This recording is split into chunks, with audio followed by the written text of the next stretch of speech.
out in the studio.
Now offered at the Great Race Place. $3 late pick 3 featuring the last 3 races. $5 late double on the last 2 races. Both with a player-friendly 15% takeout.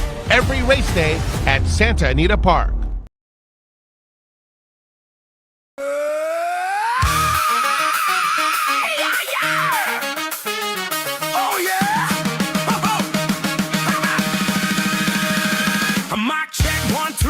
In the room, we hit record and the vibes go warm. One says deep thoughts, the other says no. Now we're arguing if cats can and low.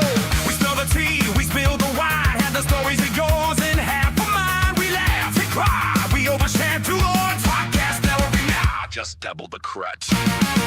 Double Trouble Live, with twice the mess. Double Trouble Live, no stress.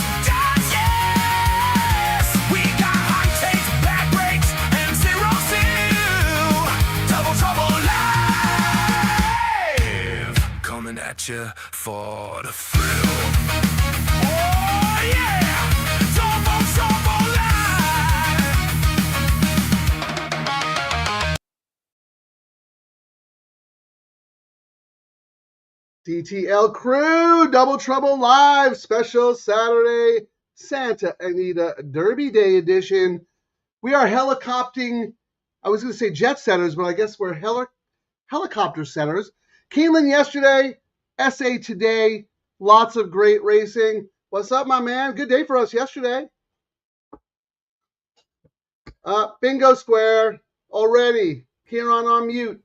He has one job, unmute me, but alas, unbelievable. I was going to say, yeah, we did the Keeneland show, the pivot, made that nice little winner, and then to end the show, we gave out all those winners at Santa Anita, which paid actually really nicely. That was a nice pay. My top pick in the last race, Barrios, did the job. Well, yeah, we both like that horse, but I'll tell you right now, that wasn't the key to the sequence. The key to the sequence was that John Ivory perfection horse, 0 for 20, a barn that hardly ever wins, but Barrios hopped on and boom, that just blew it up. Difference maker right there. And I actually, in today's sequence, I have a horse that I like just like that, and it's a price. We'll see if it ends up being a price, but I almost felt like just hammering that horse alone, but I kind of wussed out. So I have like a little bit of a spready ticket. But when we get to that, we can talk about it. I think you probably like the same horse I do as well. You got lots of time, though. I haven't looked at your ticket yet because I wanted to come in fresh. So we'll look at that in a second. But so the Bluegrass, the Kentucky Derby prep, just ran at Keeneland. Have the results come in yet? There have been some tote delays over at Keeneland. The United Tote system is a little lagging behind. I think because Mark got a job. So I think that's... they hired Mark? Yeah, I think they hired Mark. So, we got a video of him, right?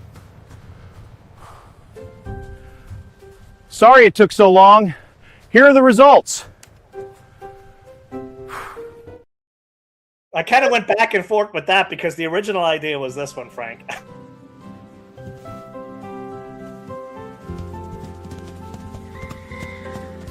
Sorry it took so long. Here are the results. Yeah, I think, what is it? Who is it? Runs at United Tote? Yeah, United Tote. That poor horse. Oh, my God. Yeah, I don't know how that horse is holding him up. Jeez. Yeah, no, look, we're just having some fun. We played Keeneland yesterday, and it was fantastic. Yep. Great racing there, always. Jim Goodman, a friend of the show, and one of your basketball rivalry buddies. But yeah, they're running on a little bit of antiquated technology, United Tote. So there have been some tote delays. And of course, in this era of smart, savvy, advanced horse players, we're going to notice this stuff. So yesterday on the show, the will pays were delayed in the middle of our late pick 3. So we're trying to figure out what we're going to do, but we don't have the information. They finally got that up and running fine. And then today there was a massive odds drop, like as the horse was walking into the winner's circle. But, they made an announcement. They said what was going on. So I appreciate the transparency. But come on, racing as an industry needs to do better. I mean, can you imagine if this happened in the stock market or like some other real business? The technology is out there. So, I mean, maybe it's just the computer's hooked up to 1960s technology is melting the wires, maybe. They got some guy in there with the tubes, changing the tubes. They got Mark Gelding. Yeah. That's why he's all bandaged up. He got electrocuted. He's like, all burns. 80% of his body's burned. My goodness. Well, we came on a little early because race 8 is not part of any of the low takeout sequences for us, but it is the start of the late pick 5. I don't know if you looked at the race, Ciaran, but I had the privilege of doing it on the Awesome Foursome show with Chappie, Gino, and Seminar Skip. So we covered the late pick 5. This is a really good race. I don't know if you have an opinion here, but we can at least look at this race into the next, which starts the all turf. Let me see. What did I put here? I'm trying to pull it up right now. Yeah, the 8th, the Evening Jewel. I went 2 horses in here. I actually ended up going 5-7, if you can believe it, and I put the 5 over the 7. Shocker, because Hare is my guy, but that's just the way I ended up going through when I did it. Yeah, I mean, I'm not surprised at that. I'm a little less bullish on the 5 than some other people. Look, don't get me wrong. I thought that last race was pretty good, but I also think it was flattered by a speed bias track and a very, very favorable front-running race shape and race flow. I'm shocked that Mohaven isn't like 3-5. That concerns me a little bit. Maybe because that was a little silly. I guess people just have question marks. I mean, we can look. Tell me the question marks, because I think the horse looks phenomenal. I mean, let's look into the race 9. Looks like the 12 is what they deemed the morning line favorite. So let's see who. I mean, we still got 8 minutes, but we can see who they're hammering on the double. So the double right now, Frank, the 7 into the 12 is paying $16. Okay. The second choice is the 7 at 18, and the third choice is the 1 at 23. Wow. Okay. Yeah, we don't have to talk about that race now, but I'm very curious to hear what you have to say about that one, only because I think that horse has a lot of talent. I just think the race does not set up well for him. For him at all. But we'll got plenty of time for that. Talk about yesterday, we were doing the late pick 3 at Keeneland because they had started their new wager, and then of course, this is our bread and butter, Santa Anita. This is what we do. Yep. And we decided to stick on for a little bit to put out the late, the all turf, and the late pick 3. We got knocked down in the all turf, but I feel like if we were just doing a Santa Anita show yesterday, we would have pivoted. we absolutely would have had that horse if we had the show. Right? We kind of talked about it afterwards. Right. The market signals were there, And I liked the horse that ended up winning it all so much that I would have insisted. I mean, I made that horse my top pick and Perfection. So I mean, and I think you had that horse that won. We would have. We both had Nesso's Last Hurrah and the Nightcap. Correct. We both had was 8-1 morning line. It was both of our top picks actually. Yep. 8-1 morning line. Got bet down. I think went off at 9-2 or so, but there was still such great value in the late pick 3.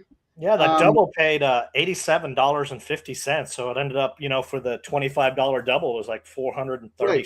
And that was from joint venture was if not odds on, like 6-5. So you start off with a 6-5 or less horse. I forget the exact off odds, and then a 9-2 shot, pays. and it pays $7. It's fantastic. So I mean, like we said, the pick 3 is where the pays are. I mean, we've seen a couple of giant all turf pays, but not. I think once we start seeing more of them, we'll see more people start hammering that bet. We're firing away. I'm firing away at it today. I actually spent, after me saying I was going to spend less money on the ticket, and then I started doing my ticket and I added up, and I'm like, oh, I'm doing $160 on the all turf today. I know, and you know what? It's so funny because I had a similar reaction as you did, because look, Queen Maxima, we're gonna look really stupid if we spend a lot of money trying to beat her, and I actually caveman the ticket trying to beat her. She was gonna win by 5 at 3, 2-5, and we wasted $80 trying to beat her. And there was a key scratch in that one, Love Appeals, who was my second choice in that race. Okay. And I had gone, a lot of my tickets were going around Queen Maxima, but then I had a backup ticket with the 3 and the 7. So I'm probably going to pivot on the backup ticket and make it 7-6 because my 3 scratched. Well, let me roll through the comments real quick, and then might as well start talking about it. I mean, because we already got Tippy in here. Let's go. All turf pick 3. I believe Tippy's at Santa Anita today. So have a great day, you and the wife. Win some money. Enjoy God's racetrack, as I like to call it. Our South American friends here, Ortiz in the Bluegrass. I don't know what the other stuff is, but the horse that won the Bluegrass today was very, very impressive. We'll see what happens in the Santa Anita Derby today. And then has the Wood Memorial gone off yet? Did we miss that? I think we might have. Or it's going off right now, maybe. Or maybe, Butane Baffert's in there. So let's see if I can get there in time just to catch the tail end of it or whatever, maybe even a replay. Well, speaking of the Bafferts, Frank, we did have for those of us who watched the video, they heard that Kentucky tried to buy Mark Gelding and put him on the team. They had him a bag of cash, and he woke up and thought it was a dream. But it wasn't a dream. Whoa, look at all this cash. Time to hit the track. All of it. You got it. The other Baffert to show.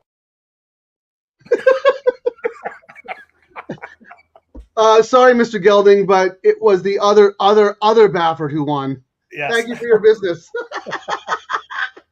That's usually what happens, or they take the bet and it wins, and they're like, oh, we're gonna have to null that bet, just like the online sports sites. Yeah.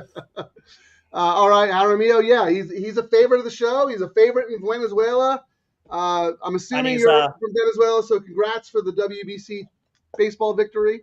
And he's 5 wins up, I think, in the jockey title, Frank, going into tomorrow. So is that right? I wasn't even paying attention.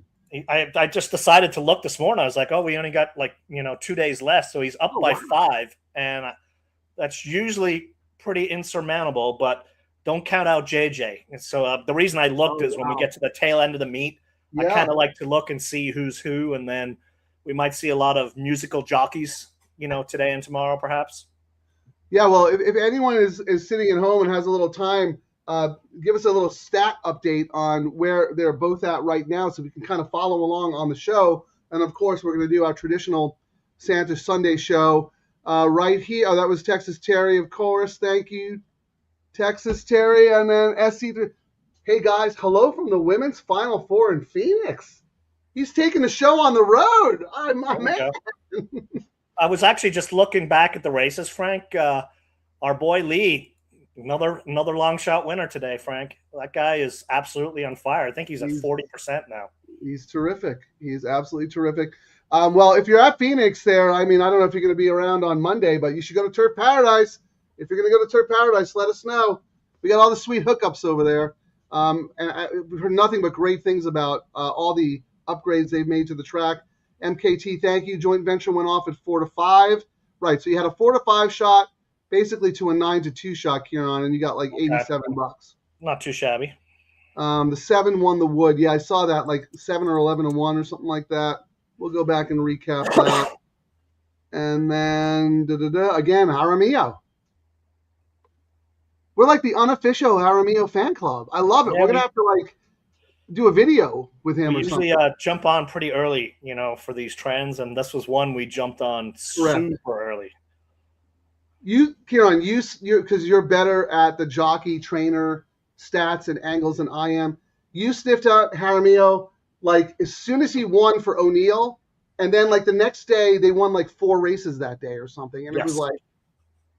And I was on him too because I'd read about him coming out, and and I'd watched him when he was out there, and I was like, he's out here for a reason. Like when these top jockeys come out, especially from Florida, their agent has a plan, and they've got the book already ready. We just don't know what they're riding, but you can better believe they've got a book of horses.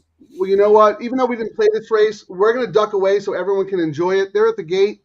Good luck. We'll come back right after this, and we'll start getting serious.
Well, I want to thank you, first of all, for actually making the executive decision and handling that graphic yourself, because I was really worried that Mark Gelding was going to be in charge of that advertise here thing.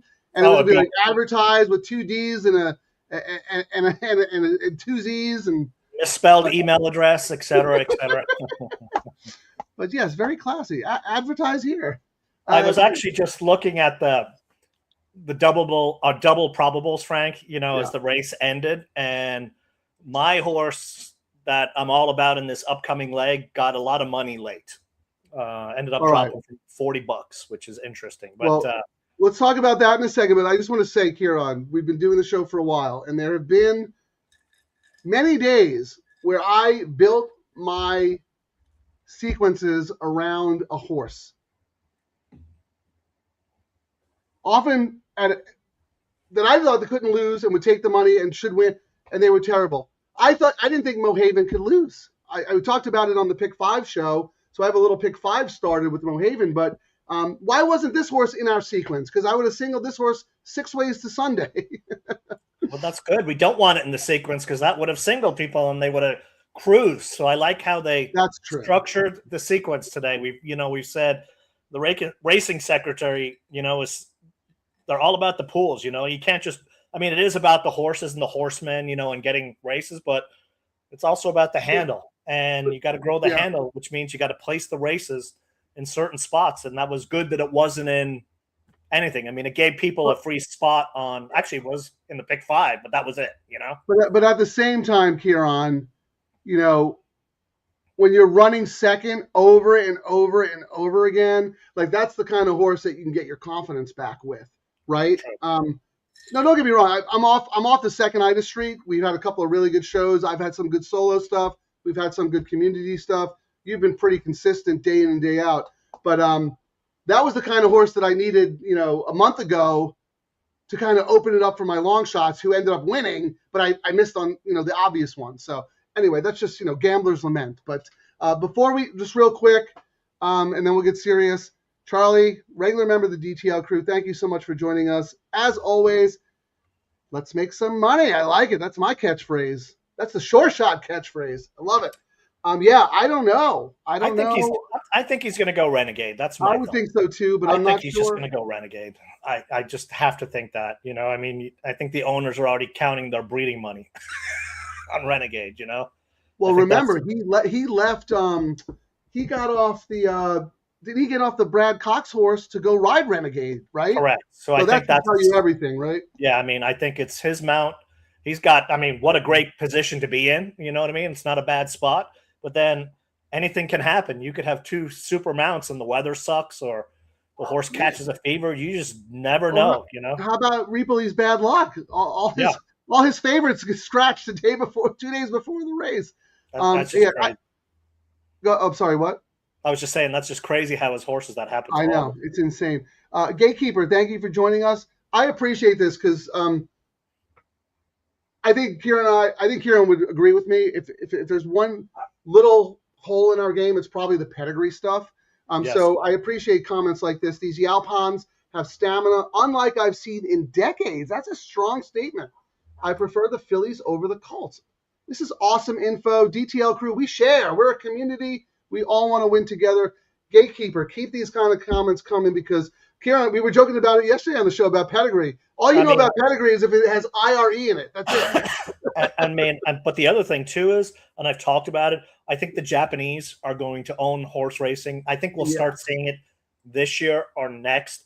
And they're playing the long game. Here, everyone's about I want to get paid now. And the way the Japanese have been just scooping up fillies and whatnot, and the breeding programs they're doing there, I think they're probably going to dominate going forward. That's my off the cuff comment on that. Yeah, I mean what the owner of Forever Young did when he bought that mare. I mean, it's just unbelievable. So one of our South American friends wants to know who won the 8th race. The order of finish was 7-4-5-2.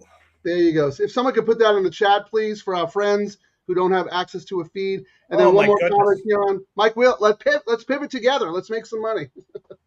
So, Frank, like I was saying, I was looking ahead of time. My day is kind of built around the number 10, Prince Dolce. And all the early money came in, 12-1 morning line, 7-2. And let me write, when I put my long shot pick out, this is what I wrote to everyone. Number 10, Prince Dolce, should not be 12-1 in this race. Ricky rides for Nap and lost by a neck last out after being repeatedly blocked and losing momentum a few times. Being able to re-rally a few times is a huge positive.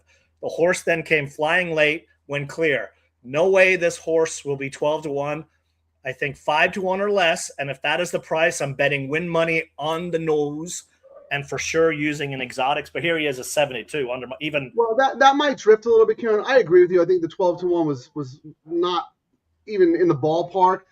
But the problem with that is the 10 post. I mean, it's not an easy post going a mile at Santa Anita. Now, granted, the rails are not out today, so he has the benefit of, a much wider turf course. And I do think there is enough speed in here for the outside horses to kind of angle over and get position. So I'm with you. So I put yours up real quick. 2 Yeah, and I tickets. think if you've got a chance, you know, we've got a few minutes. Just go look at that last race replay, and you'll see what I meant. Horses, when they lose momentum, many times just toss the towel in, toss away race. This horse lost momentum 3 or 4 times during the race and still was able to come. You don't see that too often in horses. I think. Well, same thing. 2 back, same start. The horse had trouble and ran much better than it looks on paper. I'm with you. So you're singled on 2 tickets, but you also have backups with. It looks like the 1, 11, and 7. Correct? Yes. And then I got talk to me about the 1 because I think the 1 is a nice horse, but there are many questions this horse needs to answer today. I mean, you know, Hereford Gaines, one last out on the hill, gate to wire, and is 1 for 1 at this distance. So I just thought that it might transfer well. I mean, you know, you're going from 6.5. You know, it's not like the horse actually went gate to wire and then gained in the stretch, if you know what I mean, on that wire position. So I thought the mile should not be an issue. And back in 2024, the horse did win at a mile. You got a sharp work, you got a red hot trainer, and this jockey has already hit for a price for Carl already, like a big price. So I thought everything looked good, but not good. And I just like the 10 more. Yeah. But I did. I mean, if the 10 wasn't in there, this would be my top choice probably. Yeah, my concern is the shape of the race. I mean, this horse has no choice but to go from the rail, and there's other speed. Granted, Cullen J, who was a stretch-out sprinter, was going to be up on that pace as well. So that scratch actually helps the 1 a little bit. But I think there is enough pace where if Stylishly Acclaimed wins, he is going to have to earn it, right? So here, let me put mine up. This is one of the tougher races all meet, I thought. My A's are 10, 11, 3, 7, and then I have a backup ticket with my B's, 1, 8, 12. So I'm using, 8 horses in the race? Yeah, the only horse we don't have is the 8. That's the only horse I don't have that you have across all your tickets. I mean, I get a JJ for Urton, but they're only 1 of 10, and I just liked other ones better, like the 7, the Glad horse. Fresh Shoe's not 1 for him, but I think he's won a couple of races already today. Second fastest horse in here. Has lost as the favorite the last 2 times. Yeah. He's not the favorite today, so this will be the day he wins. Right, of course, right? Do I have all the same as you, though? Right, 10, 11, 7, 1. Yeah. Well, you don't have the 12 either, right? I got the 12 on a – did I actually end up throwing it? It was my last choice. Let me see if I did. I don't think you did, but you might want to look at that again. I actually ended up not putting it on the ticket. I was starting to get super expensive, and I wanted to spend more on my 10, so that was the one that ended up getting the boot. Well, I mean, maybe we're overcomplicating things, and you just go all and then single Queen Maxima and then spread in the last as well. But I think you're thinking you have a couple of tickets that are trying to beat her, so am I.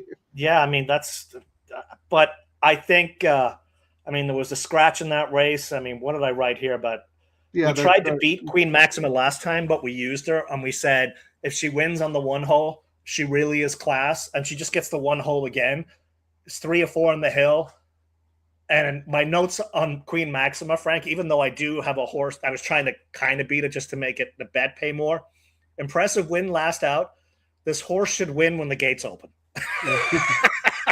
Well, I'm going to amend your statement because I remember it very vividly. I didn't think Queen Maxima could lose, and that was one of the few horses who actually came through for me when I had that strong of an opinion. You did try to beat her that day, but you used her as well in certain combinations that were going to pay better than the others.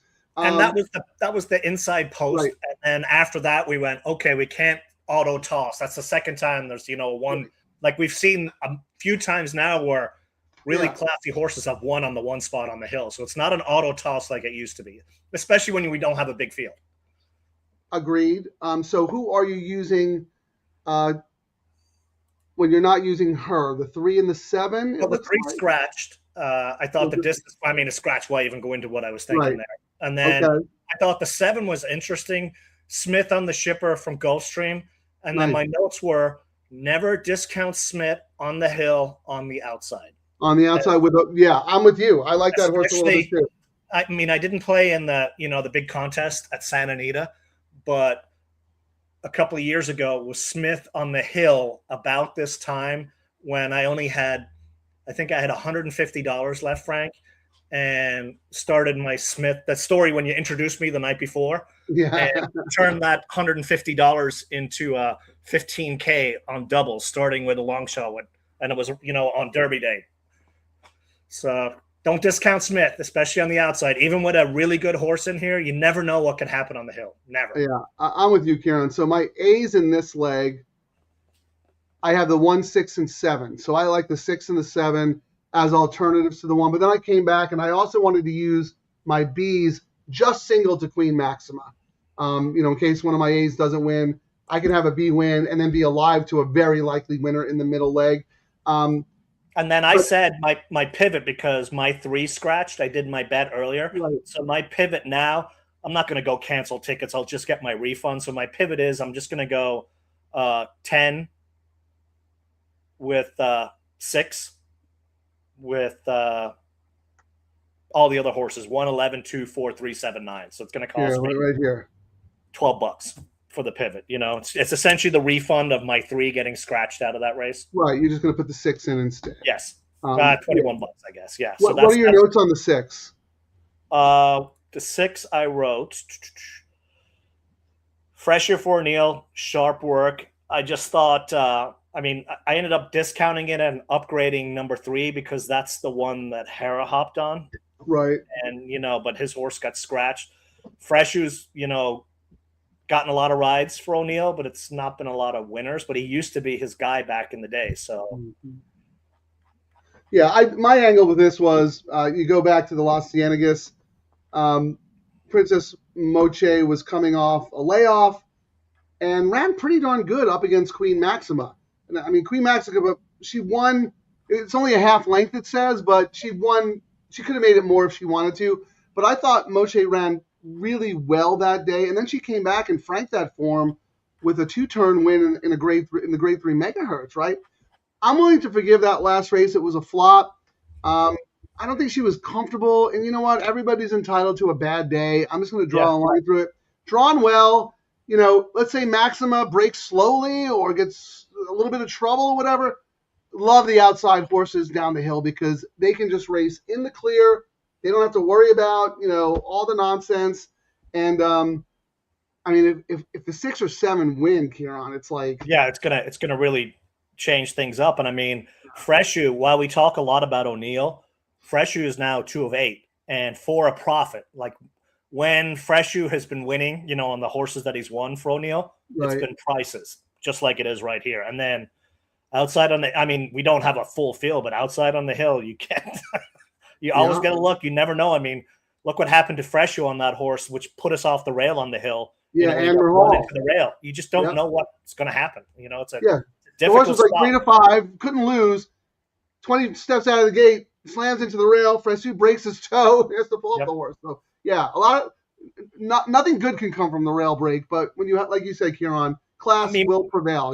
When we get through the race, we're probably going to go, us clowns, we wasted all that money hedging what should be a free spot, but I don't mind the hedge. Yeah, you got to try and be clever. If we're correct, we're going to get paid because it's about the ticket structure. Because we're tying Queen Maxima to horses who should be prizes. So before we go back to this race to start it off, let's just talk briefly about the nightcap, the pay leg.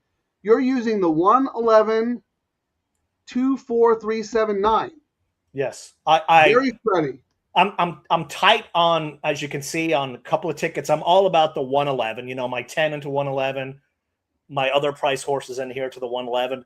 But then I thought we could see some possible chaos in this race. I was actually talking to Billy earlier. He was like, "Yeah, they really like. I think the race flow setting up. I think Barrios is riding fantastic right now." Talking about the one horse. Yeah, the one horse. But then the 11 out there, Fresher for Sadler, was slow in the debut and closed very, very well. So this distance is going to be good. And I know Billy had said to me, he's like, and I know it too from, Phil's horses, what they did in this cutback is the stats may not show it because it happens a lot. But when they do this is a prime spot for this horse. And the favorite does win this race 44% of the time, but that also meant there could be some chaos in there, which is why there was a lot of horses. I started adding one horse, and then I was adding another one. I was like, well, I don't think there's an overwhelming favorite in that race. That's part of the problem. I think you'll see a lot of horses around 5-2, 6-1, like all in that range right there. So yeah, I'm kind of with you, but I did it a little differently because in my all turf I only used the 10, 4, and 11. But let me show you my late pick 3. 10, 4, 11, 2, 1, 7. So we talk about handcuffing the wagers together. And what's funny is when I originally did it, my only bets when I did this, Frank, was when I started doing, my 10 with singling maxima, my 10 with my other prices. And then I was going to go, you know what? That's it. I can correct and bet a little bit more on, the late pick 3. And then I went there and did my bets. And then I came back and I'm like, yeah, but I think the sequence might pay. So then I started doing this and I went, you know what? It's closing weekend. I'm gonna help juice the pools a little bit more. Yeah, and also, Ciaran, I mean, we've been doing this for so long now. I mean, I believe we really truly have an advantage. Like, we have a good way to play these wagers because we've studied the handle, we've studied the parlays, we know the data, we know what the CAWs are doing. We try to sniff it. So I feel like we have the information to be able to do stuff like that. So why don't you look at the tote and let's walk us through that. But my last, I gotta take a little break. I'll be right back. My last comment on that too is when I even wrote to everyone, I said my tickets are on the high end today for the low takeout bets. I may adjust them when we get there. If I can get out of this first leg and my 10 does what I think I can really modify my pick 3s. When we get to that, that's at least the plan I had. All right, give me 2 minutes. Why don't you do some tote analysis? All right, let's have a look. See here. All right, so start with the double right now. Let me refresh it so I have correct data because sometimes they don't like to do that. 1 second, guys. All right, so double right now, we're looking at 12 is the slight favorite at 19.80. The second choice is the 1 at $20. The third choice is the 7 at 23. Those 3 do not shock me at all, just based on the morning line. But I will say, I mentioned when the race went off, my number 10, 28.60. When I had looked a couple of minutes before the last race went off, that was up at $41. So the 10 is the one that did take a lot of money on the double. But let's look at the pick 3. That's usually where we get the real story. Pick 3. The favorite is the number 7. Not a surprise. The Glad Horse at $40. Second choice, number 1, 43.30. Oh no, actually the 12 at 42.80. Then the 3 at 43. My 10 is actually $110. So the big money guys who are betting the pick 3 did come back with a big hedge on the number 10. That's what I'm taking out of this. And then number 8, King of Dragons, on the pick 3 is paying $65, and then we start going up. See if we see anything into the next leg. Yeah. Who do you think? I mean, I've said it on the show before. I thought Cherokee Nation, Frank, last race was the faster horse, but I also thought, as we know, if it was the one that was going to win, JJ would have picked it. So I gave the 2 a chance, but then there's also how do you not bet Mullins right now and Barrios out there? Yeah. So yeah, Ciaran, I didn't want to use, and I think all of them can win actually, but I didn't want to use Cherokee Nation, Patente, Intrepido, and even Stay Happy. I just picked one for my wagers that I put out so far. I'm going to pivot though. Right now I'm single to Intrepido on that. That's my A horse in that race. I think the horse is going to trip out. I know Mullins skipped the San Felipe that some of those others ran in because he wanted to have a fresh horse he wanted to win the Santa Anita Derby. So he's been pointing to this race. And look, that horse's 2-year-old form is fantastic. Well, the 10, just looking for, we've got 40K in the pool, Frank. The 12 to the 2 is paying $26. The 12 to the 7 is paying $38. And the 12 to the 1 is paying $35. And if we look at the second choices, The 1 to the 2 is 25. The 1 to the 7 is 66. So the 7's not getting a lot of love. 7 to the 7 is $28, Frank. That's your lowest combination right now for your 7 in the next leg. 7 to 7. So that's the Glad Horse in here to Intrepido in the next leg. $29. That's the lowest. The favorite. That's the favorite combo in the double probable, Ciaran? No, that's the favorite one for your 7. The favorite in the double probables right now is the 1 to the 2 at 24, slightly above the 12 to the 2 at $25. Got it. So here's what I was going to say. I singled Intrepido when I did my tickets. Then I did backups with Cherokee and Potente and Stay Happy. But what I'm going to do is I'm going to come back and play another one with Potente because did you guys see how that Baffert horse ran earlier in the day? What's the name of the horse? Which race? What is it? Oh, Cruise Velocity? Yeah, Cruise Velocity. That horse beat older horses. That horse is going to run in the Preakness probably. That horse is awesome. Potente was working with that horse, and Potente was going better and got a very good grade, and the longer the better. So I'm going to pivot when we get to that. Yeah, we've talked about it too, because I have the experience, like when Gold Phoenix, there was a couple of horses I landed on a week later, and I was like, these are the horses Gold was racing with. And these trainers, when they like a horse, they're going to put their horses up against their best horses. It's not to shame them. They're trying to make their number one horse better, but they're also trying to school the other guys. Like if they do really well against this class, they'll smoke the donkeys. How many minutes we got? We got 4 minutes, Frank. Okay. Just real quick though, MKT, yeah. Intrepido's gonna be too far back. Okay, well maybe, yeah. We'll see how it plays out. But I think 9 furlongs, it gives them enough chance to, get into the race a little earlier than usual. Tippy Central, here's his play. So easy a caveman can do. Sometimes caveman is the easiest thing to do. Me, Tippy. Swing club. Hey, you swing a club a lot of times, you're going to hit something. All right. Well, we're not doing a community. Jeff asked if we're going to do an all turf. No, we'll do a community double like we usually do. On the double. Are you happy with your plays here, Ciaran? I don't think there's anything. No, I have everybody under the sun, so I'm okay. I mean, I did my pivot bet, to add the 6 in the next leg against Queen Maxa, but I think I'm okay with 10-1. But here, let me remind you, because you were talking about Prince Dolce and a possible win wager.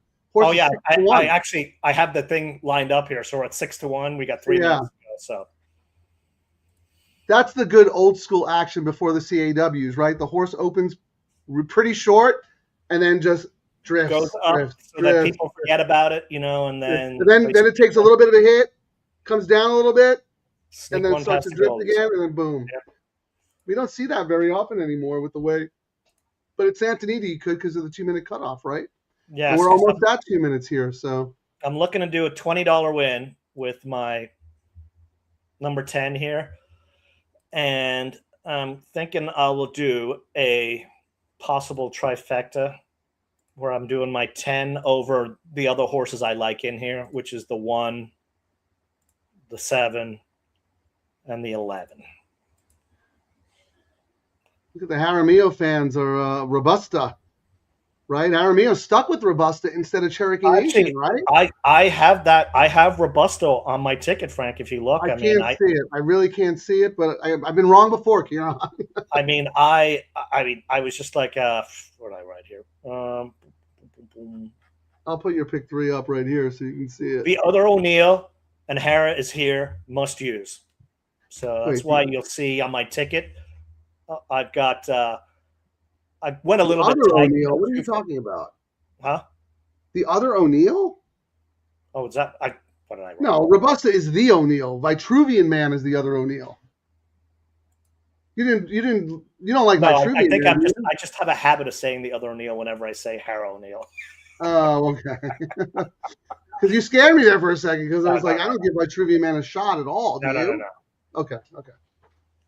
Just make sure we're talking about the right horse there. Yeah, but I mean, if you look at my ticket, I kind of went I put Robusto in second place on all my tickets. You know, I went 2-4, 2-4-1-7, 2-1-4-7. So I made it my second choice. And, you know, I put your Intrepido in last place. Okay. So who is And your again, top this pick? is me American taking Nation? I kind of commit. I'm taking a swing. I'm taking a swing on the 10. You know, I'm taking a swing on some of these things. And if I'm correct, I think it'll pay me well. So fingers What crossed. kind of trip do you think Cherokee Nation's going to get? Because I would have liked the horse so much more drawn outside. I think I the would horse has agree no to choice but to go from the rail. I Yeah, think that's going to be a problem. yes, I agree on that too. Okay, but I mean, we watched that race last night. I mean, that horse was unbelievable, and Oh just yeah. the size of the horse compared to the other horses he was racing that day. Look, I'm And probably I didn't mean, beat the much. horse won We by. talked I about will. this. Go ahead. I was gonna say we talked about this on the show. Baffert was running this horse in stakes races as a maiden to get Derby points. Like he always believed in this horse.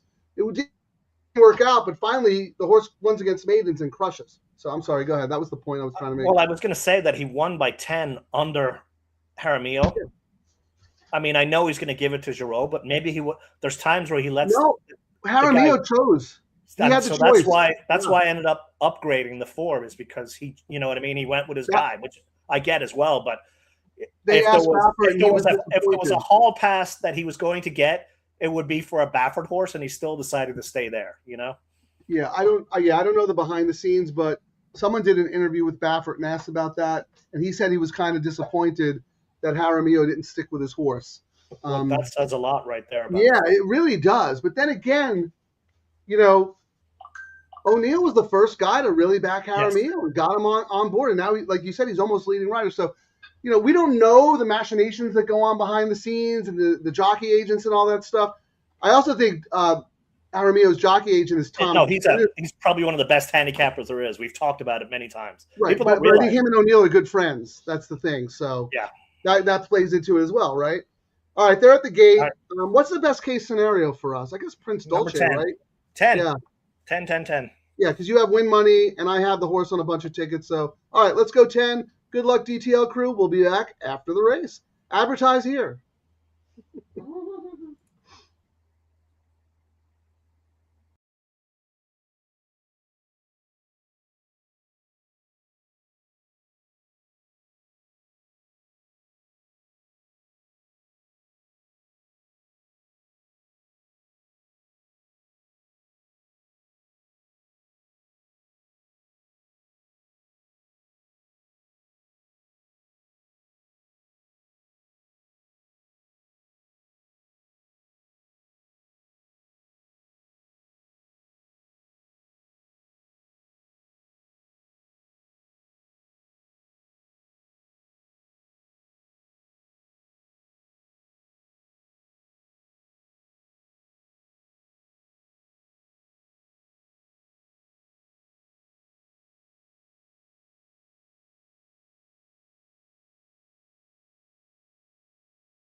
Wow, the two Glats right on the wire. The two Glats who don't like to win, right on the wire. Oh my goodness. Ricky just had my 10 too far back, too much work. I hate when my horses win the gallop out. That's annoying. Yeah, I'll tell you this. For a race that should have had a faster pace, it was actually pretty modest. I know Please Focus went out there and set the pace, but it was like 47 and change. I was expecting like 46. That really compromised the 10 a lot. The 10 should have won that race, but it is what it is, you know. And I blew up the ticket, but it was worth the shot. I think that was the best horse in there, but too much work to do late. So now, see, this is annoying because I had the 12, but on my B ticket. So now I need Queen Maxima. I mean, it's a good single to have, but it's, what price was the 12? The 12 was 5 to 2. Yeah, I'm going to end up owing them money. Yep. The 7 would have been fine. The 10 would have been best. Yeah, I mean, the 10 would have. That's frustrating. That horse was. Ricky, bad ride, Ricky. Well, not a bad ride. He just, didn't have the clock correct in his head. I mean, that would have been one of those things, I think. If we had Pratt on that horse, he would have pushed the horse a lot sooner. Looking at, they're not going as fast as I think. I'm going to go now, It's tough from the 10 hole, Nap added blinkers, so you don't know how the horse is going to react. I think it's tough to blame the jockey there, breaking from the 10 hole in a 12 horse field when anyone who knows how to handicap expected a much faster pace. So yeah, maybe he could have judged the timing a little better in his head. But that's my thing. He was expecting them to be going a lot faster than they were, and when you're 20 lengths back, it's hard to know how fast they're going. You got to adapt on the fly. I mean, that's why we talk about it. That's why jockeys like Irad and Pratt, win as many races as they do because they have no better at doing it. Maybe somebody was up late last night changing diapers. Oh, maybe it is time again. Maybe it's time now. Maybe it's time to get off Ricky. We said let's check back in a month. It's about that time. Well, Jessica did tell me that the baby's been sleeping all night long. So that was 2 weeks ago. She told you that. Yeah, things could have changed to a baby in 2 weeks. That is true. Start teething. You'll colicky, up all night. Ricky can't get any sleep. Oh goodness. Oh, well, I took a flyer on the all turf and went down in flames, but I'd still make that bet all day to Sunday, and the horse ran as good as I thought it would. I just didn't have any racing luck, And I lost to a 5 to 2, whatever. Onward. Now we got the pick 3, so it's not like we have nothing else to do. Yeah, we don't have that dead race as usual, so we're right into it. Boom. Yeah, Tippy, moving on. Yeah, I mean, what are you going to do? You got to move on. I'm happy I'm alive, but I'd much rather be alive on my other ticket than on this one, especially with the 5 to 2 shot, who I was trying to beat. Hey, how about this? Hello from Amsterdam. Well, thank you from Amsterdam for joining. Like, do you guys watch? Do you even have horse racing there, or were you expecting a different kind of show? Let us know. I want to see. I know Jay put up a ticket. Oh, here's Tippy's ticket. He had the 12 too, but again, the favorite. We're not looking good there. But I mean, I had it last spot on my ticket, and I didn't want to spend any money, so it is what it is. Just want to see real quick. I thought Jay put up a play too. I just wanted to check to see. Oh no, Jay has this. This is awesome. $50 win bet and a $20 exacta box in pool 1 of the Derby future on Further Ado. And the boxes with all the other 3-year-olds. Well, yeah, it's pretty good. Interesting. See, I can tell a Sharpie when I see one, man. You've been a great contributor to the show.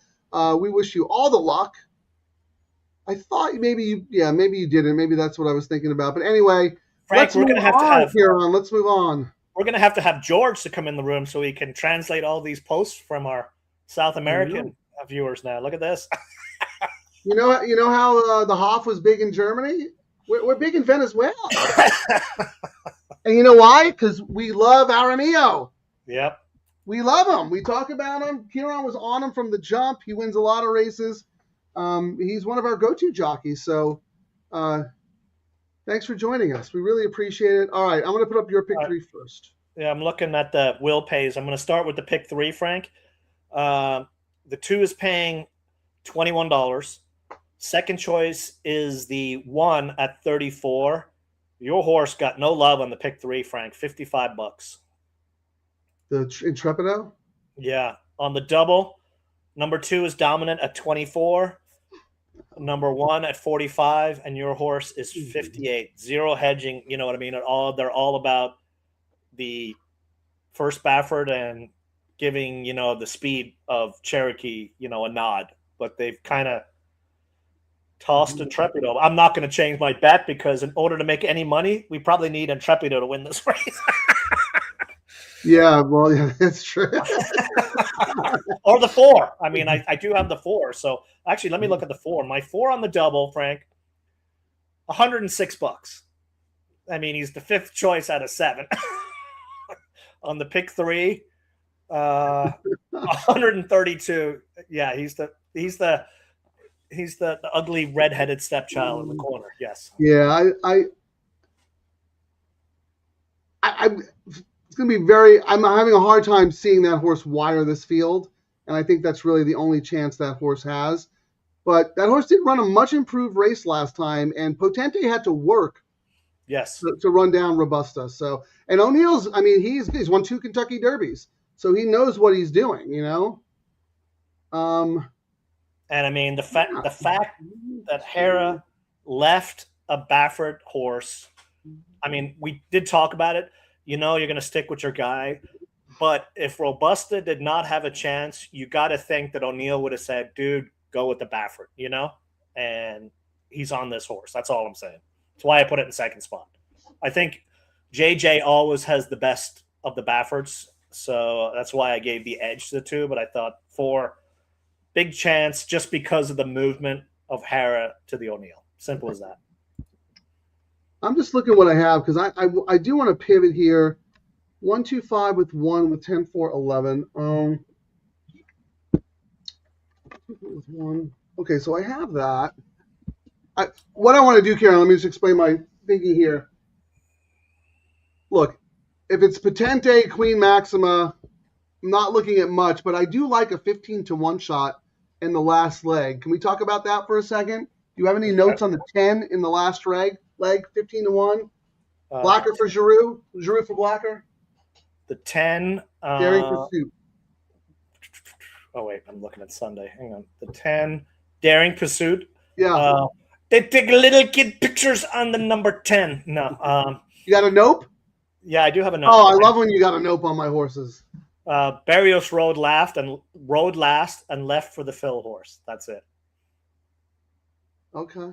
I do like the other Powell in this race, the number 7, What a Star. Smith is on the other Powell. Second start, bullet 46-second workout, use on my long shot ticket.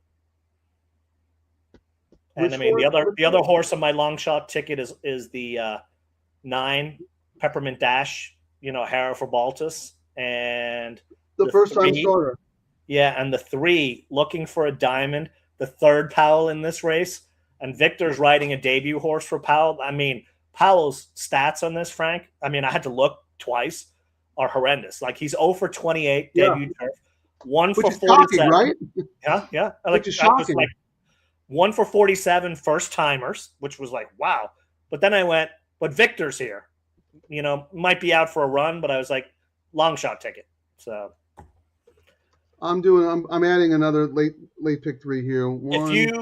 If you said, Ciaran, you're only allowed to pick one horse in the last race, it's going to be the Little Red Feather horse, the number 1 with Barrios riding, Cortina da Impresio, or probably butchered the name, but that would be the horse I would, if you only gave me one horse in that race.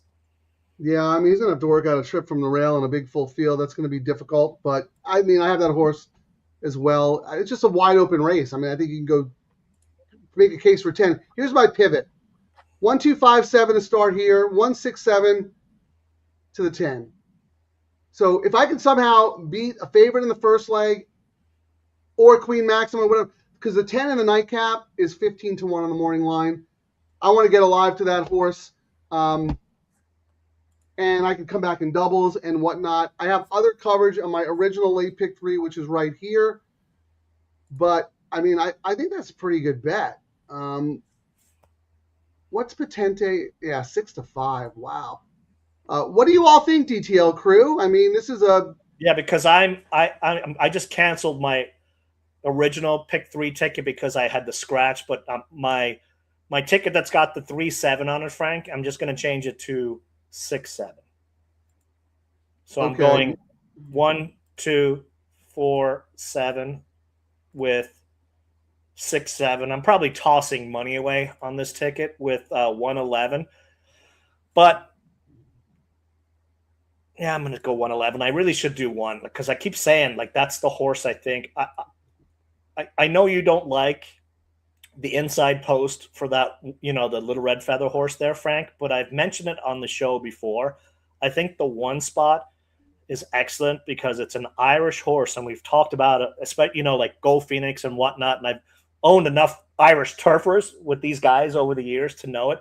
The 1 spot is not bad because Billy always jokes, well, the inside post is the shortest distance around the track. And then the other thing is these horses love to get covered up, just break, get covered up, and then Barrios will find a hole around the turn, I don't disagree with you, Ciaran. It's just that I don't want to have to rely on racing luck. You know what I mean? Like, I think Barrios is riding lights out, and yes, it is because he had a fantastic ride on a horse, but I also mentioned before that show, I thought he just wasn't getting it wasn't his time. It wasn't the right horses. He was getting a lot of dirt races. I think we're starting to enter the period where you're going to start seeing Barrios heat up. Remember last year, Frank, when you did something, you were like, heat up right in the end. Automatic. It's over, dude. Race is over. Barrios is on a turf horse. You know what I mean? Like, I think that, and it was about this time last year, if I remember when that happened as well. So. I mean, he's just a good rider in general. Let me roll through the comments real quick because this is an important race here. We don't show the races. We don't have the intellectual property rights, and that's okay because everyone's at home watching themselves. If you want to watch, I believe the Santa Anita website shows them now. They didn't, but I think they do. So poke around on there. There's a live TV section on the Santa Anita website if you want to watch. How about this, Tippy? My wife treated me to the Santa Anita tour a month. Oh, wow. Sneed Nap Barn. Yeah, awesome. He's been, he really, like 5 years ago, he just really clicked, and he's been doing a terrific job. He whose name shall not be mentioned, Chappie, was the ambassador of the winners. Oh, Iggy Puglisi was there too. Yeah, Chappie's the best. Chappie and I have a little scam going on with Ciaran. Ciaran thinks that he is paying Chappie to have me on the show to promote Double Trouble Live. Meanwhile, Chappie and I are splitting the money, and I'm on the show anyway. So, joke's on you, Ciaran. Yeah, I was just looking for it. Where is that damn video? LD right here. Yeah, good luck, LD. Yeah, she's a nice horse. It's a wide open race. I think it's going to come down to whoever gets the best trip. And I think when we get to the next race, Frank, I suppose I should throw my doubles up here. It's going to be an adjustment. I mean, I already got knocked out, so I'm going to have to keep my bets sky high. But my planned double was a $25 double. That's in the next race, though, right? Yeah, was Queen Maxima with the 111 in the last race, and then Queen Maxima with my underneath horses for 10, and then it was 3-7. I'm going to change it to 3-6 with a spread. When we get to that race, we'll see. I think the $5 double, if Queen Maxima goes down, when we get to that next race, Frank, the will pays might be pretty generous if Queen Maxima does go down. Yeah, we'll have to price it out. MKT thinks Cherokee Nation wins if he breaks. Yeah, he's had some gate trouble. He's stuck on the inside. I think he's probably the most talented long term of the group. But and that speed, it's not an easy spot. And the speed last race, I mean, that was an impressive, win last out, which all the more reason Hara left that impressive win. And I guess I didn't even realize you said Baffer was disappointed he left. So, yeah, I saw some interview. Yes, P-Val won a race at Turf Purgatory. That's very funny. It used to be Turf Purgatory, but now it is Heavenly Turf Paradise. Yes. They're making great strides. We'll talk about that. We did a show actually, right, Ciaran? Yeah. Because they're doing great things over there. but we get your joke because it used to be turf purgatory, but it is no longer. And then that's Their it. turf course, Another Jaramillo fan right here. their turf course looked great. Awesome, great turf racing. Yeah, they're spending a lot of money rebuilding the facility, adding a lot of really cool things, and They are going to be the feeder for Santa Anita and Del Mar going forward. You know what I mean? And yeah, Ship and Win and all that stuff. And I think there's a lot of interesting stuff they could do as well to bring other horses in. So I think it's looking good. You know, everyone's doom and gloom on horse racing, but there's some bright spots out there. Low takeout bets, but you know, not yet though. Coming back from the dead here as well. Yeah. Not yet. You know, the first year they wanted to, you know, rebuild the facility and, you know, market, hey, we're the new turf paradise. Now I think in year 2, it's going to be like, okay, let's work on the wagering menu, and now let's make this a horse player, you know, destination. So we're excited about turf paradise. But yeah, P-Val, actually, Ciaran, maybe after this race, you could play the Turf Paradise intro song for Jay. He'll get a kick out of it.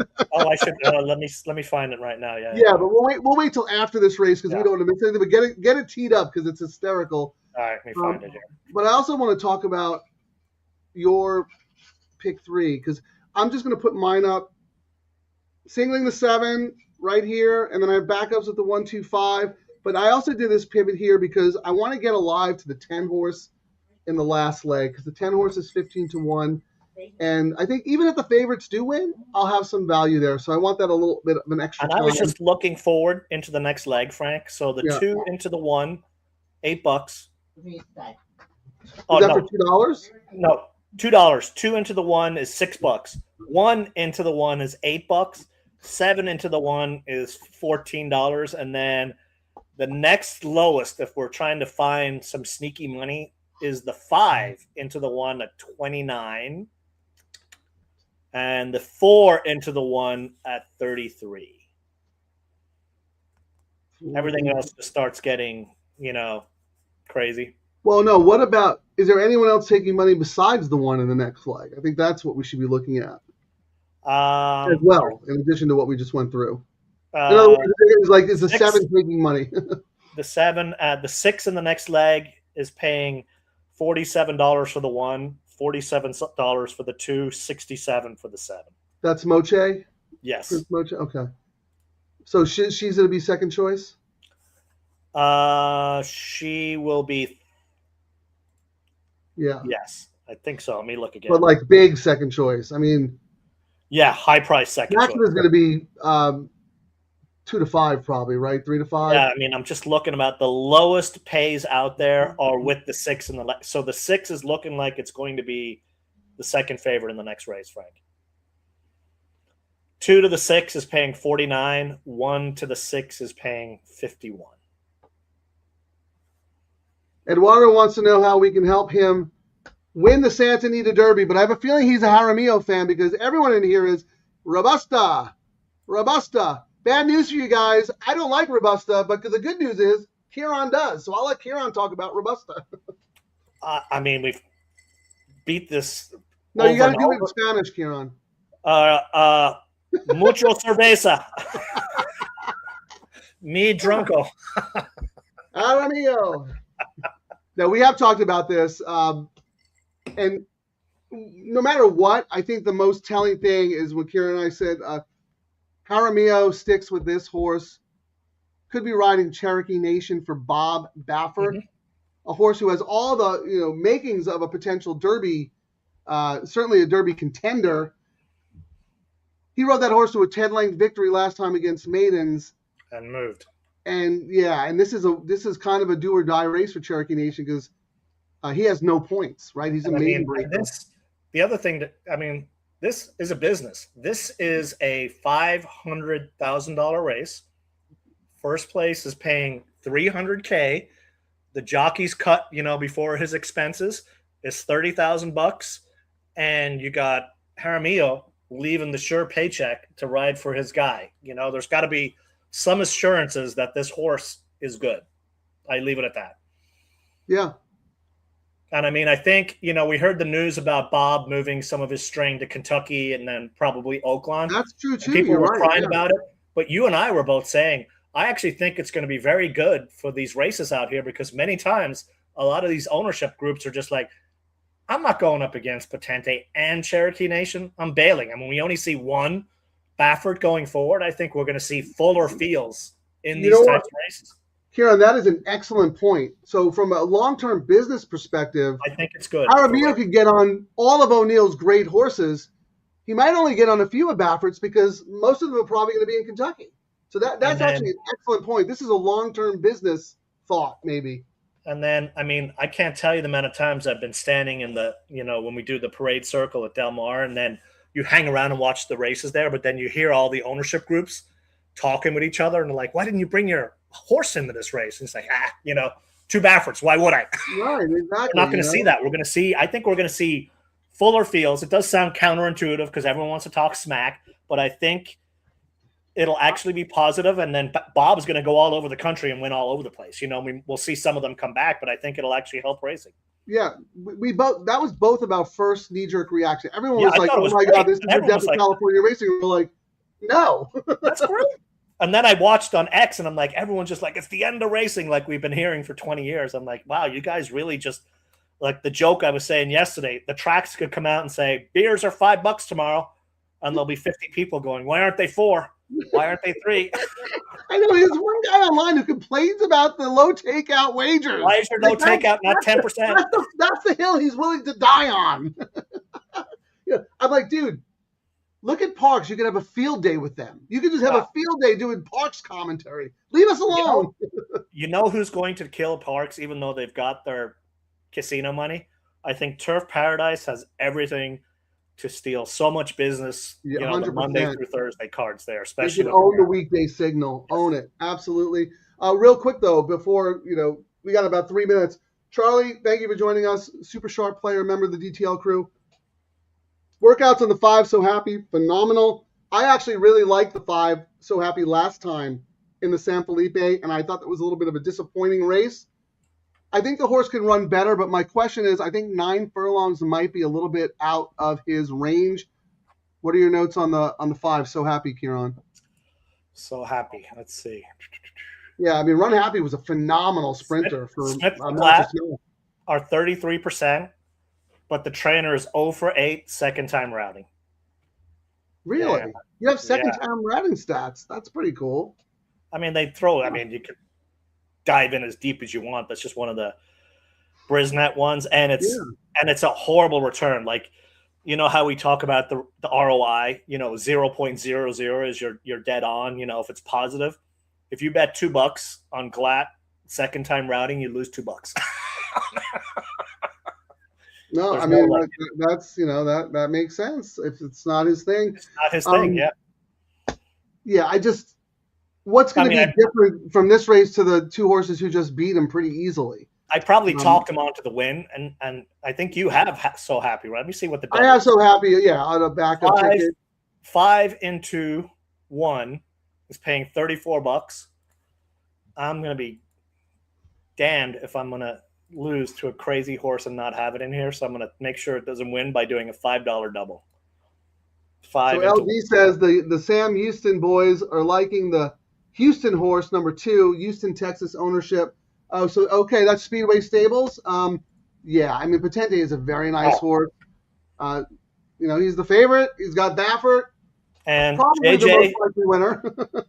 And even though Giroux, does get the mounts, it's my understanding is it's always JJ's pick of the horses, except when Pratt and Ired come to town, you know what I mean? Right.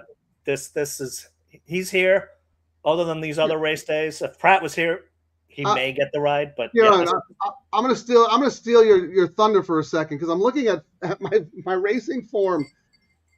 I'm gonna give you an over/under, okay? From 2025 to 2026, okay? The jockey trader combo, 199 starts. Over or under 32%? Who? Baffert and Hernandez. Over or under 32%? Yeah, when they hook up. They are off going back to when? How long? 2025 to 2026. I think they're over. I think they're 30% or more. 42%. Okay, so it is that high. I thought it was actually higher until they lost a few. So I mean, No, I mean he's a guy. that's ridiculous. Yeah. I mean that's so good. So that's just to prove your point. Like that's JJ's decision there. And you know, he sometimes wrote the JJ ownership, last time. sometimes the ownership groups, and then when you see Pratt and Ired come in for the big race days, they're not Sure. here. The ownerships be like, dude, I want Pratt on. You know, I mean, simple as that. And I think Yeah. it's one of those things. Okay, sure. When he leaves, I'll be back on your horses again. You know. Yeah. What do we got here? Are they doing the Caliente shuffle here? Because it's 0 minutes. 0 minutes. But I'm out of ice. I'm going to go get some more booze, Frank. Yeah, I want to do the same thing here. So why don't we just take a little break? We can watch the horses in the post parade. Let that pick 3 pool grow. Yes, that's over probably what they're 300. doing. Right now it says 266. Wow. It should get over 300 because they're dawdling. They're Maybe dawdling. that's what they're trying to do. We want to get that 500,000 before the meet ends, Frank. I know. We have a shot today. We definitely have a shot tomorrow, you know? Oh, tomorrow, yeah, because no racing. Keeneland's down. It's Santa Anita Easter racing. So, all right, let's take a little break as they get to the gate. Good luck, everybody.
Charlie Steinbrenner, the man.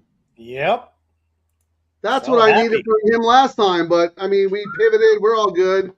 Great call, Charlie. Great call. Pivot. Yeah, we gotta have to make a pivot video. I was making one earlier today, Frank. I was having them skating on grass, but it wasn't to my You got to have Mark Gelding skating. Oh, that I don't think people want to see that, Frank. The ice might break. I was trying to make that it was like an awesome performance. I don't think Robusto anyone wore from him down. California is going to win the Derby, though. Robusto, I mean, threw the gauntlet down. That's what took the starch out. But still, you got to be able to withstand the pressure, you know? Robusto had no shot in that race. I don't know why you're even talking about Robusto. Well, Couldn't hang with Robusto Potente. softened up Potente is what I'm saying. Well, okay, yes, that's true. They threw the gauntlet down and it took the starch out. But to your point, though, Ciaran, right? If you're going to win the Derby, you have to be able to take the pressure. You got to win the battle and the war, right? But So I happy mean, you had the where was most perfect Cherokee? trip. Cherokee was nowhere, right? I heard Frank say he was a handful, so I think the inside was just not good for him. You know, he probably ranked uncomfortable. Potente ran well, but if you're going to be a Derby horse, you got to win that race. Yeah, like you you got to said, be able the to battle take and the the pressure. war. I'm happy for Mark Glatt, man. He's one of my favorite trainers. We've talked about this on the show before. The Southern California community is it's pretty much family, the racetrack community. And, you know, he lost his wife maybe about a month or 2 months ago or something like that. And I know it was tragic. I know when it happened because we were up there for the Go Phoenix race and he'd won a race earlier in the day and someone said it to me. And I was like, oh, wow. You know, yeah, like she was young. I don't know, maybe like early 50s or something. So, and I've talked about Glad on the show before. He's one of the few trainers that I'm like, I understand him. I really understand him. He must be a brilliant man because he thinks exactly like I would think if I was a trainer. Probably got an IQ of like 190. I was off him for a long time, but you know my backstory on that. Yeah, but that's because you had an owner experience. I'm just talking strictly from a handicapping. But anyway, congratulations to him. Mike Smith. Yeah. Good for him. What a race, though. That was exciting, huh? Now, no excuses. I mean, Intrepid was wide, but showed no punch late. You're not going to get a no. I mean, I thought I was like when Robusto was pressing, I was like, well, this is going to be a great lesson. And then when they came into the third, I was like, all right, JJ, because he was sitting on the horse, and then it just had nothing. Well, I wouldn't say nothing. I thought nothing compared to what the horse should have had. Nothing compared to what we thought the horse would have. Right. If you're going to go on to the Derby. He fought back as much as he could, and then that was it. And then so happy got the best trip. Smith did a great job. Intrepido, I don't know, he was like 4 wide on the backstretch. I think, but still, to your point, Ciaran, if you're going to go to the Derby, you got to overcome these things, right? So, so would you take anyone out of this race? I don't see anyone out of this race winning the Derby. Nothing. Okay. We'll take no one out of this race. Yeah, right. I agree. What do you guys think? Especially you, Charlie, because you were all over. You were all over this horse. I mean, this is the DTL crew, right, Ciaran? Because we always say this, like, it's so hard to be right and good 4 races in a row. Oh, we might be good at 3 of them, but there's going to be one that's going to screw us up, and that's where the DTL crew comes in, and they got our back. Guess what happened, Frank? I just heard. Remember we showed this earlier? What? It wasn't a dream. Whoa, look at all this cash. Time to hit the track. All of it. You got it. The other Baffert to show. So his Kentucky NIL money, Frank, is gone.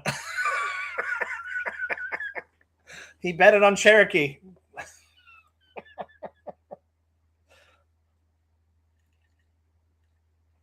Oh, it's our favorite time of the day. Where's my thing? Our favorite time of the show, Frank Silence.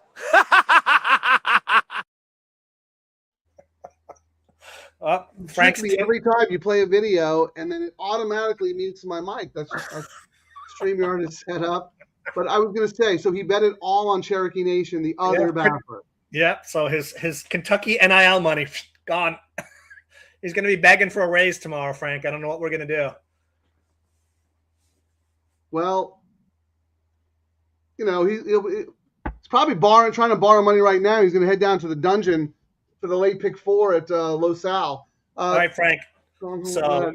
Queen Maxima, off the jump, 36,000 to win, 17 to show. So the show jumpers are hopping on. The double, though, Frank, the $2 double to the one only dropped slightly, $19. The next highest is the 6 at 90, and then the 7 at, oh no, actually the 5 did get money. Amorta, the DeMoro Mandela horse, 157 on the double. Let's see if yeah, but on the pick 3, which is where we usually look for something, the 1 is paying 57 on the pick 3. The next highest is the 6 at 289. Then the next highest is the 2 at 385. The 7 at 526. I mean, they're all about this one here. Let's see who we're alive to here. Because you did a pivot with the 5, I remember. But let me look at mine real quick. So I'm alive to, I have the 167 in this leg, single to my 10, and then I have my original ticket, which has the 1 singled to the 10, 4, 11. I really like that. I mean, I got to worry about the last race, but that's where the double might come in handy. And did you put your pivot up there? I don't know. I didn't have time to put it in, but I just did a $5 double. Here, let me put it up so we okay, hold on, because you didn't do a pick 3 with the I did 5? do a pick 3. I did. Yeah. So what was your pivot pick 3? My pick 3 was, because I know you used the 5. I did. I went 2-5 with 167, and I was going to spend a little bit of money, and I just went cheap, and I went with what I said earlier, and I singled the 1 in the last leg. That's fine. I singled the 10. So yeah, I mean that was the pivot. So that was what 3 times 2 is 6. That's $18. $18, right? Yes. Yeah. No, I know. I heard you say it, so I know. And then if the 1 does win here, it's going to pay me $40, and it covered both bets. And I'm still in the same position. Blah blah blah. What do you mean? If the 1 wins, you play the double to the 1. Here, I've got a $5 double, so it'll cover my. You're playing high takeout doubles on this show. I know. I couldn't help it. Did you not hear what I said? Ciaran. You're in timeout. You're a bad actor. I said I'll be damned if I'm going to let this 5 beat me, and Frank has it, and I did a $5 double. You should have just bet the horse to win. Then the horse was a good price, right? No, actually, what did the horse go off at? Like 6 or something? He went off at. He dropped to 7 to 1. Oh, okay. So this is dead, right? I think they're dead. 2, 4, 1. Okay, those are dead. But your pivot's alive. The pivot's alive. What's the best case scenario for us? Like get the 6 or 7 home. I'd be fine with the 1 because I have the 1. Actually, no, I don't have the 1. I don't have the 1 on my ticket. I have the 1 as a B. So I'm gonna have to play doubles to the 1. I think the best scenario, Frank, would be, and like I talked about earlier a couple years ago when I almost won that tournament, was Mike Smith. If he wins with the 7 here into the 1 in the next leg, it would be really nice. Well, right, but I don't have that. I don't have that in the pick 3. So I need to cover the 1 in my double, is what I'm saying. I'm going to look right now. I was hovering over the 1 and the 11, and it was $36. I was like, yeah, I know it's closing weekend. I don't want to spend any more, and I just went with the 1. But right now, the 1 into the 11, Frank, is paying $29 on the double. The 1 into the 4 is paying $28. The 1 into the 1 is $43. So the betting off the 1 says it's a 3-horse race in the next leg. What's the 10? The 10 is $110. Because I have the 10 twice. The 10 is. I also have the 10 with the 6 and 7. The 2. So in order of, so the horses taking money in the next leg are 11, 4, 1, 2. Those are all the horses under $100. And then can you do me a favor, because I need to just start thinking about my double coverage here. Can you tell me what the 1 in this leg pays to the 1, 2, 7 in the next? 43, 54, 201. Okay, and the 6 to the 1, 2, 7? 206, 276, 658. And then 7 to the 1, 2, 7. 763, 886, and 1,092. And like we kind of said earlier, if you think Queen Maxima can go down, you will get rewarded on this double today. Big All time. right. You're gonna have to talk because I got to put a double in because I want to cover my B's my 127 B's in the next that I don't have in my pick 3. All So right, I'm good with my pick 3. So I want to come back and double for coverage. So I'm gonna pull up. I'm gonna put up in the notes my planned double that I'm doing now, and I may pivot, but this is what I had planned when I came in here today. My planned double originally was 1 with 111 for $25. So let me put a banner up so you guys can see it. All right, so my 1 to the 1 right now, $42. I would have it 5 times, 210. The 1 to 11 is $29. I'd have it 5 times, 150. Not overly crazy about that one. My backup ticket, though, let's see what the backup ticket is. My backup ticket is to the 23479, and it's for $10. So 1 to the 2, I think, which is what Frank's doing. 51 times 2, not as great. 3 is 394, not bad. The 7 is what you actually like the 7, right, Frank? You're live on. Yes, I do. That is the other. Maybe Mike Smith pulls a triple here, like Tony Gwynn. That's your thing, Mike Smith in the nightcap. Especially, it's one of Ciaran's angles. I said earlier, I think it was 3 years ago when I came second. I turned $150 in the last couple of races on doubles using Mike Smith's horses and ended up turning it into like 12, 13 grand, just like rolling on his wins. He won like 2 races out of the last 3. I'm just doing the double here because we're in a good spot. 10. So Queen Maxima right now is heavily getting bet on the show money, Frank. And I mean, I would blame Mark, but he threw his money away from Kentucky.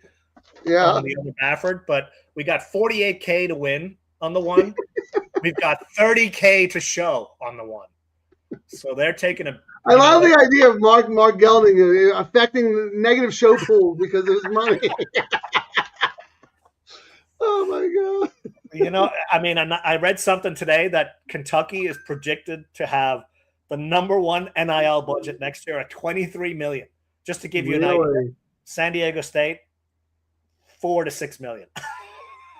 Like these schools, it's like although last night Trump came out and said he was going to he did an executive order where he's going to stop all this nonsense. We'll see. I mean, immediately the ambulance chasers were ongoing. Yeah, we'll see you in court.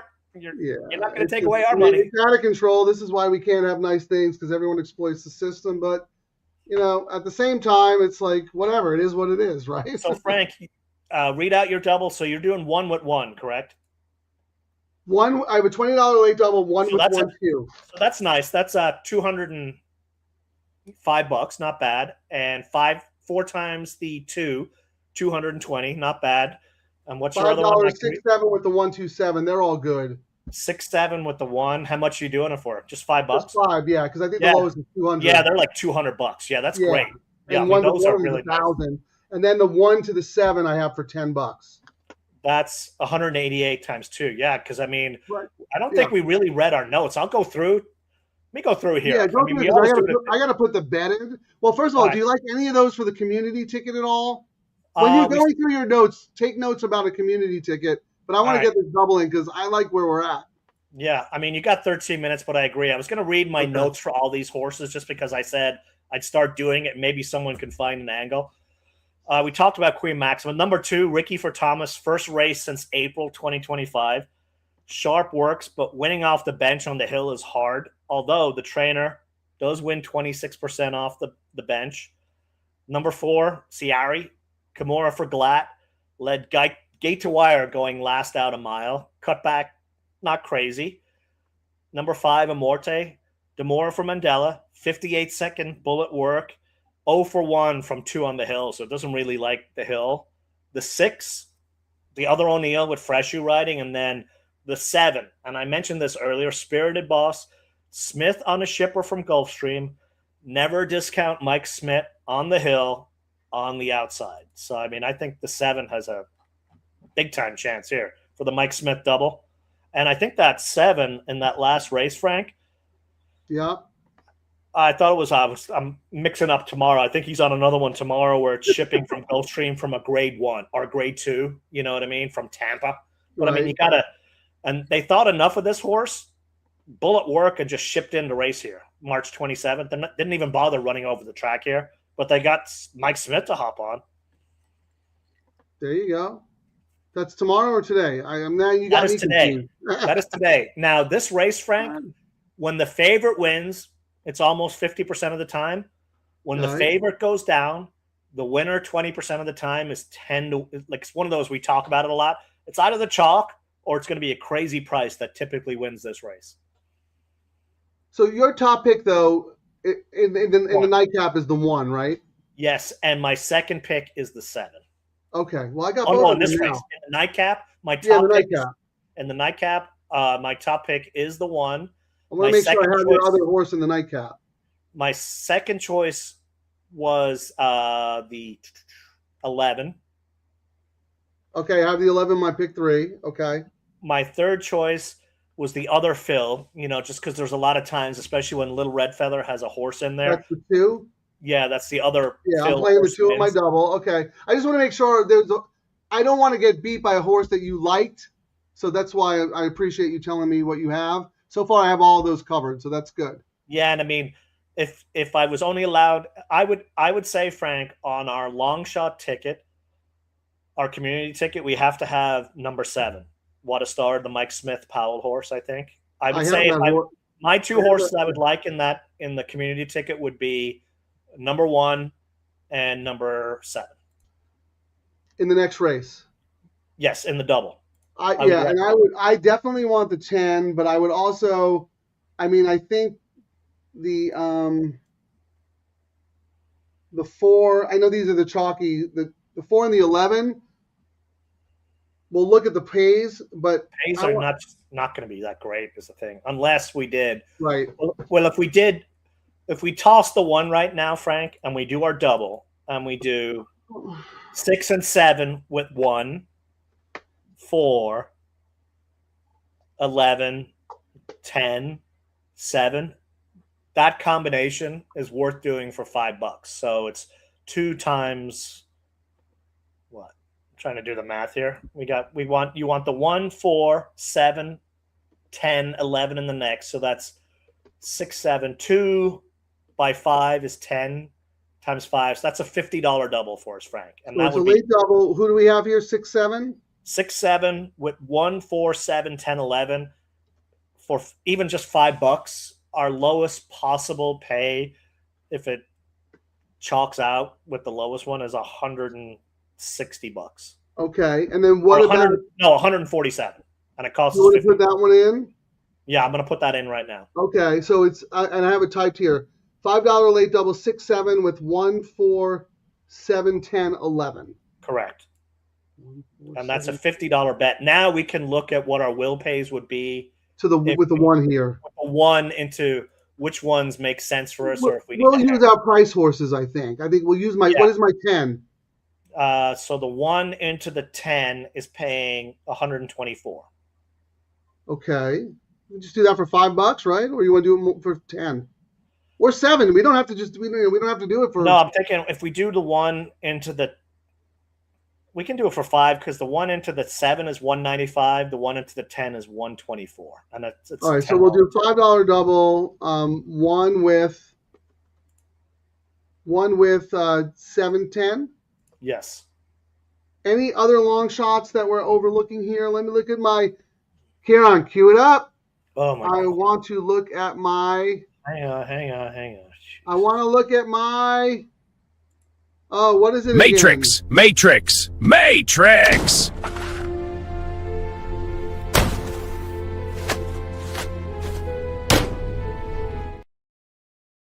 I removed my brain. You can talk about your Matrix now. I just want everybody to see what the disappointed Dunskies were conspiring against me the other day. What the heck is that? Boss, you said that you wanted to copy Frank in his mattress. No! I said matrix, not mattress, you idiot! I don't think matrix is a word, boss. Yeah, that's something I'm not copying. You need to find better help, man. You need a better sidekick here on. I think I deleted my video of him asking you what the actual matrix was. Well, you can find it. But let me tell you who is in my matrix. Let's make sure we're not missing anybody that you like and I like at a price. Okay. My A's are the 10, 4, and 11 in the nightcap I'm talking about. Okay. And then 217. Okay. I went. What's the 1 to the 2? Well, in order, Frank, just to give you an idea, I went 111, 24. You know, my top picks. Then my long shot tickets were the 379. So 111. So we already have. We have this 111, 27. So we have the one. No, we don't have the one on the community ticket, do we? No, we haven't done that bet yet. Okay. We were saying if we did the $5 double, 1 to the 7, Frank, it's 203. 1 to the 10 is 126. So that's going to cost. What about to the your 1? The 1 to the 1 is 43. We'd probably have. We have it on our other tickets. I know we do these tickets to win, but it's not worth them. You know, I don't know. No, I don't think it is worth it actually. And the 2 also is short, right? The 2 is $59. And we don't have the what's the 4? $28, even worse. Yeah, even worse. Jeez. It's at the 4 and the 11 right now, are the chalk with the 1. Yeah. So let me put this up. I think they're probably fine. This should be good. 2 times 10. See what you think. Let me add this. And again, you guys can amend this however you see fit. We're just trying to put both of our brains together and look for combos that are going to offer value based on the way we saw the race. But, you know, obviously, if you don't want to waste any money trying to be Queen Maxima, you know, it's probably a good strategy. Yeah. John Blassie has a good comment here. And I'll let Ciaran speak to this because, you know, he knows all about Jaramillo's decisions. That's why I had it on a backup ticket, because when I looked at it, I was like, oh. I mean, Baltus is very, very cold, and Jaramillo is actually, he's tried 5. He's 0 for 5 for this. So he's, you know, they're giving Baltus a shot. Just Baltus is cold right now. Simple as that. I will say, when I looked at it, Frank, and we've kind of talked about it in the show before, where the horse has been training and coming down here. I don't know, might need one. Maybe they're thinking and pointing to Del Mar down the road, perhaps, or the second condition book, you know, on the new meet, the Hollywood meet. Is that what it's called, the new meet, when it comes back? April 17th? What do they call it? The Hollywood meet, right? I thought it was the Hollywood meet, but I'm not really sure. It changes every year. I don't know. Sharp work. I mean, I get it. I mean, I've got it on my long shot ticket, if that means anything. How about this? Thank you, Ethan. The universe is telling me something about Cortina d'Ampezzo. Yes, I mean, I texted Billy this morning because I had questions about tomorrow. And he always, you know, because he's got a couple of horses that I really liked and we almost bought into tomorrow. But we'll talk about that tomorrow. But then he actually texted me back without me asking. And he went, I really like the 1 in the last race today. Yeah. And I did not solicit that comment. And he knows I'll talk about it on the show, you know. But at the same time, Ciaran, you have to agree that this is a super competitive race. Like, I mean, super competitive. But when I looked at it before even seeing the video or hearing from him, the plan for the horse, you know, cutting back to 6.5 on the flat, not on the hill. You got burials on right now. The horse is going to get covered up. I thought everything, like, we'll find out if this is. They had really high hopes for this horse, Frank. So this will be the make or break for it. But I think everything sets up for it. The inside's probably going to give us a better price than we should get. Simple All as right. that. Well, Jay's using the 1, 7, 10, and 14. I don't think we even talked about the 14. Oh, hey, he got in, huh? Grays over bays. Oh wow, really? The maiden couldn't win at maiden claiming. Now moving up in class. Potential wire job. If you have a case for the horse, I would love to hear it because that is not one that I came up with. Ciaran? Nope.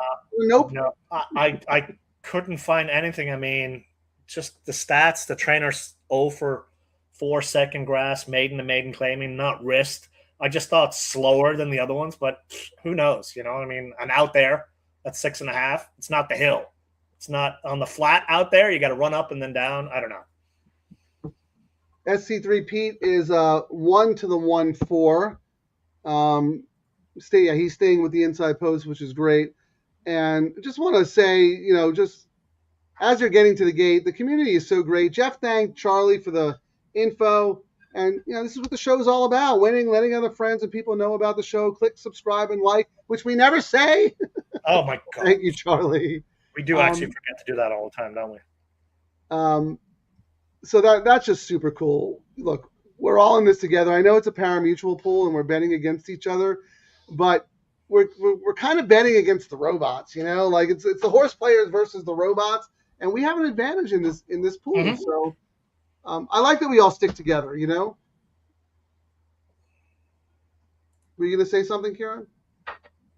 No, I was wondering if I was going to do another stupid pivot, but I'm going to hold myself, and I got to remember tomorrow. What were you thinking? I was thinking about just doing it like a $50 double, 1 into the 1.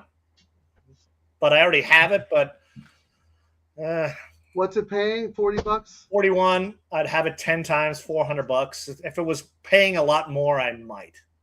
Well, let's say what to bet that horse to win. What price would you want?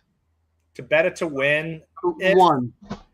If it's 5 to 1 or more, actually, yeah, that's probably how I should do it. Just because I'm looking at the imputed double odds in optics, and the horse is about 5 to 1. I would bet it at 5 to 1. Yes, maybe that's the better. And I did say I need to do more win bets, and I've actually not done that. So maybe that'll be my pivot for the new meet, the Hollywood meet, doing more. Yeah, I mean, you already have it covered a little bit, right? I mean, yes. But then again, you could whack it pretty good too. You know what I mean? Like, all right, where are we? They're doing the Gulfstream drag right now, Frank. Caliente shuffle. Yep. Yeah, it looks like in the next leg, according to optics, it's a close tie between the 4 and the 11 for favoritism, both about 3 to 1. Then there's the little red feather horse, about 5.5 to 1. The other D'Amato, 7.5 to 1. And then it looks like everybody else is kind of a bombaroo. My 10, 15 to 1. I'm happy with that. I think that horse is a huge shot. And we have it on the Matrix. We have it on the community ticket. So if that, yes, we do. We have it. We've got 6, 7 to the 10, and we've got the 1 to the 10. So we've got my 7. So I think we're covered. At least we'll. I think it's great. I think it's $60, and if the 10 does win. Aside from me having to listen to you for the next 12 hours, I'm going to have to put you on block. No, because what's going to happen is when the 10 wins and your horse finishes 10th, you're going to say, oh, man, I don't know what that jockey was doing. Oh, he was too far back. I mean, I don't know why he stopped for a burrito. Did he know it was a race? I actually need to change this one and put my name on it. Hey, look, Frank's horse is catching an Uber. This is the funniest thing I've seen all day. Hey, to the races! Hey, look, Frank's. I think we've had a good mix and match of, me being good in one race, you being good in another, and putting our brains together. Well, you know what happens is the viewers are the ones making all the money because they go, all right, Ciaran made a good point for this horse. Frank made a good point for that. And then we look back later, and these guys are tweeting at us. Thank you, guys. I won $1,000 on this and $1,000. We've had a couple of good days recently, too. And the DTL Crews put us on some horses as well. But, all right, well, they're approaching the gate. Let's take a little break so we come back fresh for the nightcap. Hopefully we're alive. What's the best case scenario here, Ciaran? I guess the 6 or the 7, right? 6 or 7 would really upset the apple cart right here. Yeah, because I mean, what is Queen Maxima? 2 to 5. Wow. 2 to 5. I mean, she deserves to be 2 to 5, but that's. I mean, it's slightly under 6 times the place money. They're $130,000 to win. 50% of it on the show. Like there's a lot of show money. The 6 did get a lot of money though. 6 is second. Oh, it is second choice. Yeah. Nothing in the place pool though, really. What is the ratio? You do that win place ratio? We're 5 times right now in the place pool, and we're 50, we're 40, we're 60% on the show pool. But that doesn't meet the 8 times criteria, right? So that's a little scary, huh? This is a lot. I get nervous when I see this much money on a show pool on a horse here. I just even though it's only 5 horses in here, I don't like seeing that much show money. Are you sure Mark Gelding didn't potentate a show in that race and is now wheeling it all in on Queen Maxima? No, he did the other, and that was always the other stuff. He couldn't eat, he's going to be crying. He's going to be begging us for beers later. All right. Good luck, everybody.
Boom shakalaka. Wowzers. Boom shakalaka. Mike Smith day again. Wowzers. We should have bet win money. That was funny. Boys. Outside route speed coming back down the hill outside. Mike Smith. Shipper from Gulfstream. Never discount that dude on the hill, as we said. Wow. That was a shockingly bad race for Queen Maxima, would you agree? Just didn't look good. And when they got to the dirt crossover, the horse did not like whatever the position. It was an interesting race. The show people got lucky there, huh? Oh my, wow. Barely, Wow. huh? Like I said, I always get worried when I see so much show money go in on a horse, you know? Especially down the hill from the inside post. Yeah. Like it's different if it's a 5-horse, Baffert 2-year-old at Del Mar, who's 1-5. Oh my goodness, Ciaran, jeez. So I have 1, 2, 7. And I have 10. I mean, we this could be the greatest pivot in the world. Yep. Did you start your pick 3, the 5 with the 6? Did you use the 6, 7 in your pick 3 too? Yes. So I'm alive to the 1 on my pick 3. So here's this. I'm single to the 10 there, but then I also have. Do I have this one alive?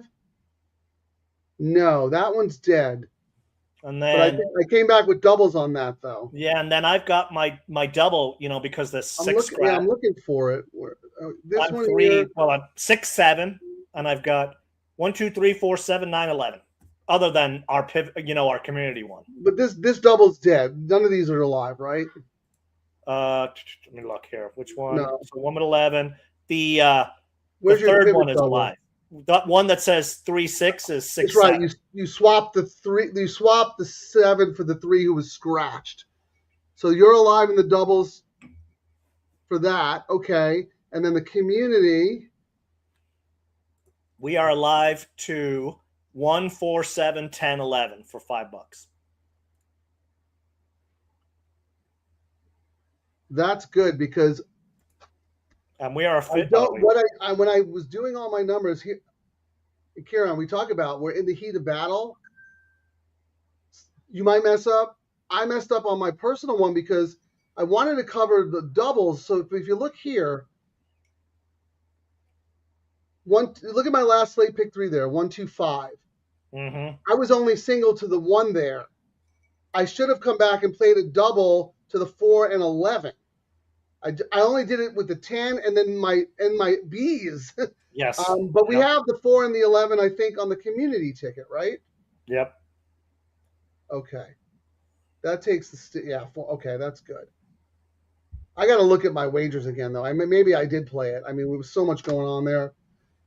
Yeah, I mean, that reminds me, like your last ticket, Frank. This is the matrix right here with Frank's ticket. Here you go. What is the matrix? It's when your A horse runs second, your B runs third, and your C horse wins at 50-1 and you still lose the ticket. I have a name for our betting strategy. Okay, I see. I think you should call it the matricide. You're out there murdering bankrolls faster than maiden claimers with gate issues. But many times, like we have the A, I do 1, 2, 3, but you do A, B, C. And the amount of times where, the pivot C ticket, you pick the most logical horse so that you can do the pivot ticket. And more times than not, it fails you, it's like, it's kind of annoying. The amount of times I've back-ended monster prices, Frank, and the one most logical single I thought on that bet is the one that lets me down, Right. Yeah. Well, yeah. All right, that's so what I'm saying. we can look at the will pays right now, Frank. We'll start. Hold on 1 second. I want to repost our feed in case anybody wants to watch. We're all live to everything. Yes. The DTL crew is alive to everything in the nightcap. We are live to what? We'll be watching. We are live to 1, 2, 1, 2. Not to 3. everything, but we're alive in both. Yeah, between us and 1, 2, 3, 4. Wait, what about my old turf? 7. 9, No, I don't think I'm alive on my old turf. 11. Oh, 10. We've got 10 as well with your ticket on our community. Yeah, hold on. Let me see. The crew beat Queen Maxima and beat Potente and beat Potente and. Are you alive on a pick? Are you live on a pick 3, Frank? Yes. Which one? Number 10. We're live to 1 and 10 on the pick 3. You're alive to the 1, right? Correct. And you're I'm alive alive to the 10. Yep. You want to go halvesies? If you win, you give me half. If I win, I give you half. We'll split the pot like in poker. All right, let me see. Well, No, I'm kidding. I'm kidding. We're alive right now, Frank. So the double, the $5 double to the one, $667. Okay.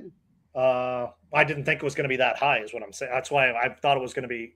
It's a lot higher than what I thought it was going to be. And what about let's go through the community ticket here real quick. All right. So on the community, we're alive to 1, 4, 7, 10, 11s. You tell me what we got. 667. Okay, 4. 540. The 7. 1342. Oh yes, please. The 10. 1266. The 11. 527. Okay. And now let's go. I think that covers the double, right? Because your solo double's alive too, right? Yeah, my solo double is alive to 1, 2, 3, 4. Hold on, let me put that back up. I'm alive to. We need it. We need. Terry's an executive producer, but we need like a hands-on producer here. It's tough to do a million things at once. All right. 1, so 2, 3, 4. That last double there for $5, right? Correct. 1. Okay, so there's some that you have that we don't have in the community. So you have the 1. What about the 2? We don't have the 2 in the community. I've got the 1, 2, 3, 4, 7, 9, 11. No, I know. Right. So I'm looking at the ones that we didn't write down for the community. So the 2, the double 2 pay? The double 2 pay is 864. 864, because the crew does not have that one. We have the 4. What about the 3? We do not have the 3. 4,500. Oh, we eating lobster tacos tonight. Yeah. Wow. Hold on. We have the 7. We don't have the 9. What's the 9 pay? The 9 that my guy Jaramillo, 1,510. 1,510. So if we throw your 3 in there, someone on the show is alive to the 1, 2, 3, 4, 7, 9, 10, 11. Yep. And what did we talk about earlier in this show, Frank?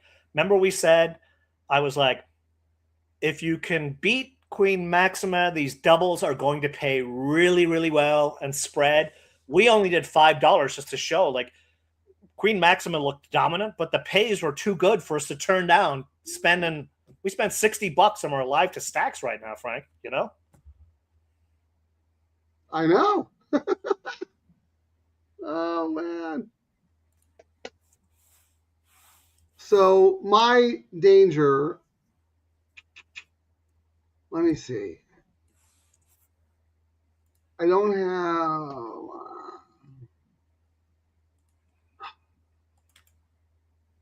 So my 7 loss. So the Potente,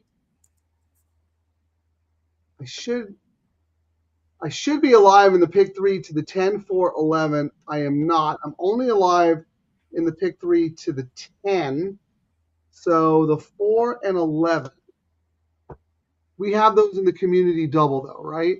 Oh, and so Frank, I'm going to be really mad that I didn't spend the extra money hedging. When I did that community ticket, I just went 1 versus 111. The pick 3 right now, I'm looking at 2,300 for the 1.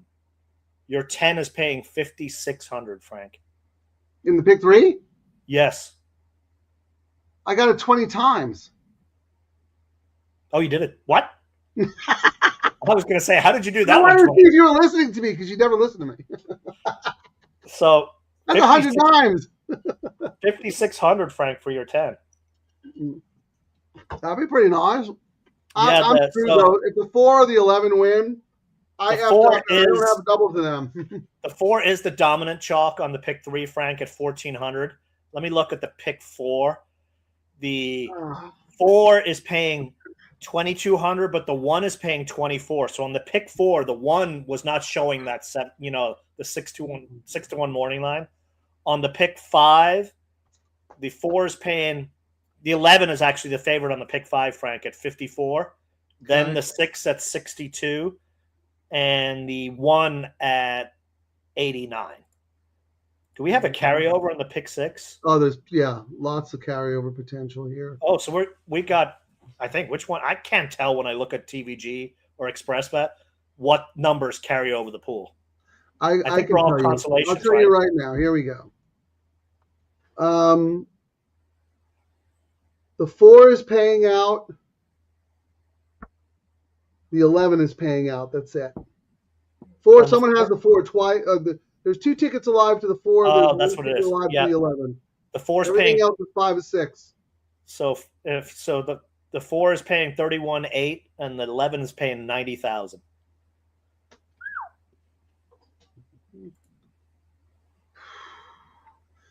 Wow. We just come on. Just give one of us. Frank will be doing the community bets if this 10 wins for the next 6 months. Let's We'll get be the having 1 of the lobster 10 for tacos. Ciaran, the 1 of the 10 for our pick 3. Yep. And then the community. You know what? Like, let's see what the crew's got right here. How about this? Yeah, but even that double to your 10, Frank, is giving us. We're gonna have $1,200 to play around with, and the 7, 13, like these pays are. This is what we talk about.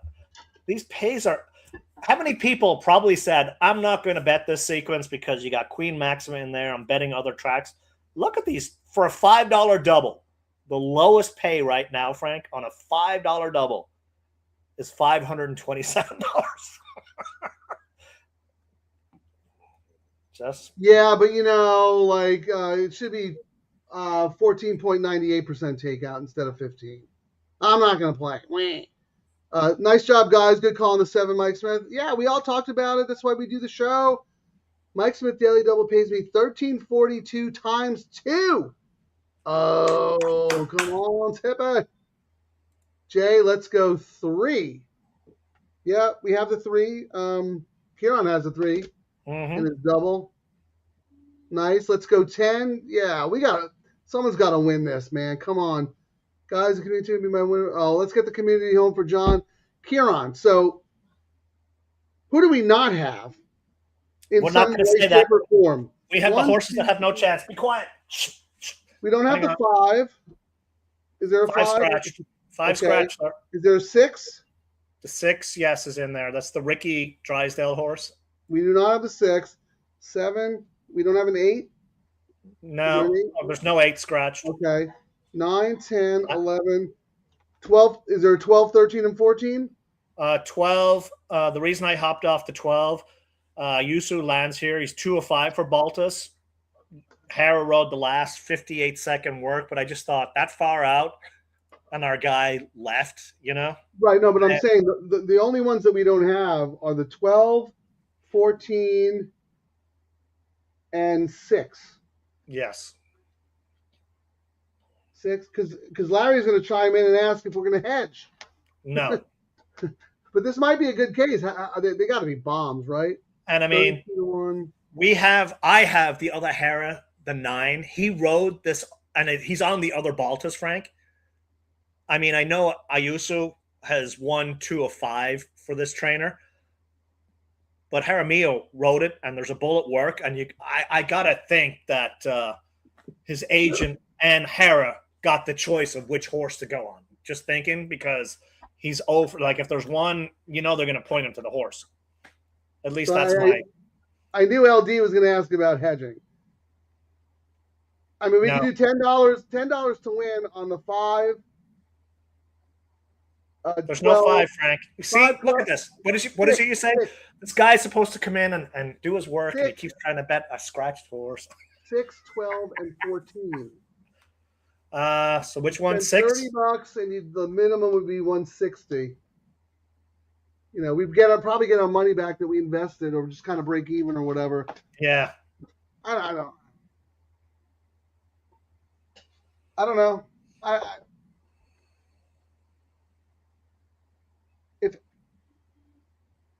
If this was closing day, maybe, but we got tomorrow to fire away at it as well. And Well, does we've got anyone to have start. anything? Someone like the 14. We talked about the 14. Neither one of us like it. Does anyone have anything on the 12 or the 6? The first time starter for Drysdale, the 6. The 12 has got great breeding. That horse could develop into a nice horse. I wanted to see more run in that debut race. And It going wasn't very good. and they're going up in class. I mean, there is a bullet work, but the horse has worked out. But Hara left. Yeah, and I mean, he went to the other Went Baltus. to the first time starter. He went to the first time starter, and I gotta imagine that's and this is one of these things we talked about it earlier in the show. Tight jockey title. He's up by 5, with 2 days left. Right, he's not going to go to a loser mount. his agent, Yeah. they want. He just came out here. This agent's going to look great. Hey, I brought my guy out from Florida. First time out here. Meets leading rider, So, and I got to think they're asking, hey, Baltus, which one should he be on? This one or the other one? That's a great point, actually. That's a great point. So that's why. I mean, that's especially throughout the meet. I will never look at. We'll kind of glance at who's leading and doing well, but it's not till the last weekend or the last week that I'll look at the, they're working the phones. I want my guy to win this title. Right. No, seriously. I mean, Baltus could be a little sneaky. So if this was earlier in the meet, maybe we'd be like, oh, he wants a better price. So but with the jockey title on the line, like that is super prestigious. I don't think they're playing games here. Nope. I think Baltus is probably like, you want to ride the first or you want to ride this guy back? Yes. So, but, we'll see. If those horses drift up, we could consider it. But I don't know. I think if it could be another one of those things, and we just go, you know what? We had fantastic coverage. If we couldn't bring it home, but we're going to bring it home. It's going to be one of these horses. It's going to be you have the 7. I mean, the 7 would be great. Mike I don't Smith, have the 7 in the pick 3. Oh, but you have it in the double, Yeah. Let me see with my double. And the 7 on the double for $5 is paying $1,300, Frank. Yeah, I have a $5 double to the 1, 2, and 7, and then I'm alive in the pick 3 to the 10, and then we have everything else in the community. Mm-hmm. And then you have the 2, 3, and 9.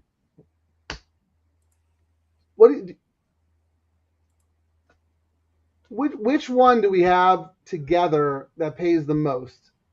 The 7 double? 1, 4, 7, 10, 11. 1, 7. 7 pays the most. You have the double, right? Yes. 7 pays the most. 10 pays the second. 13, You 42. You don't have the 10 in the double, though. I do not have the 10. Right. No, I'm trying to say, how can we both hit for the maximum amount? Like, which is...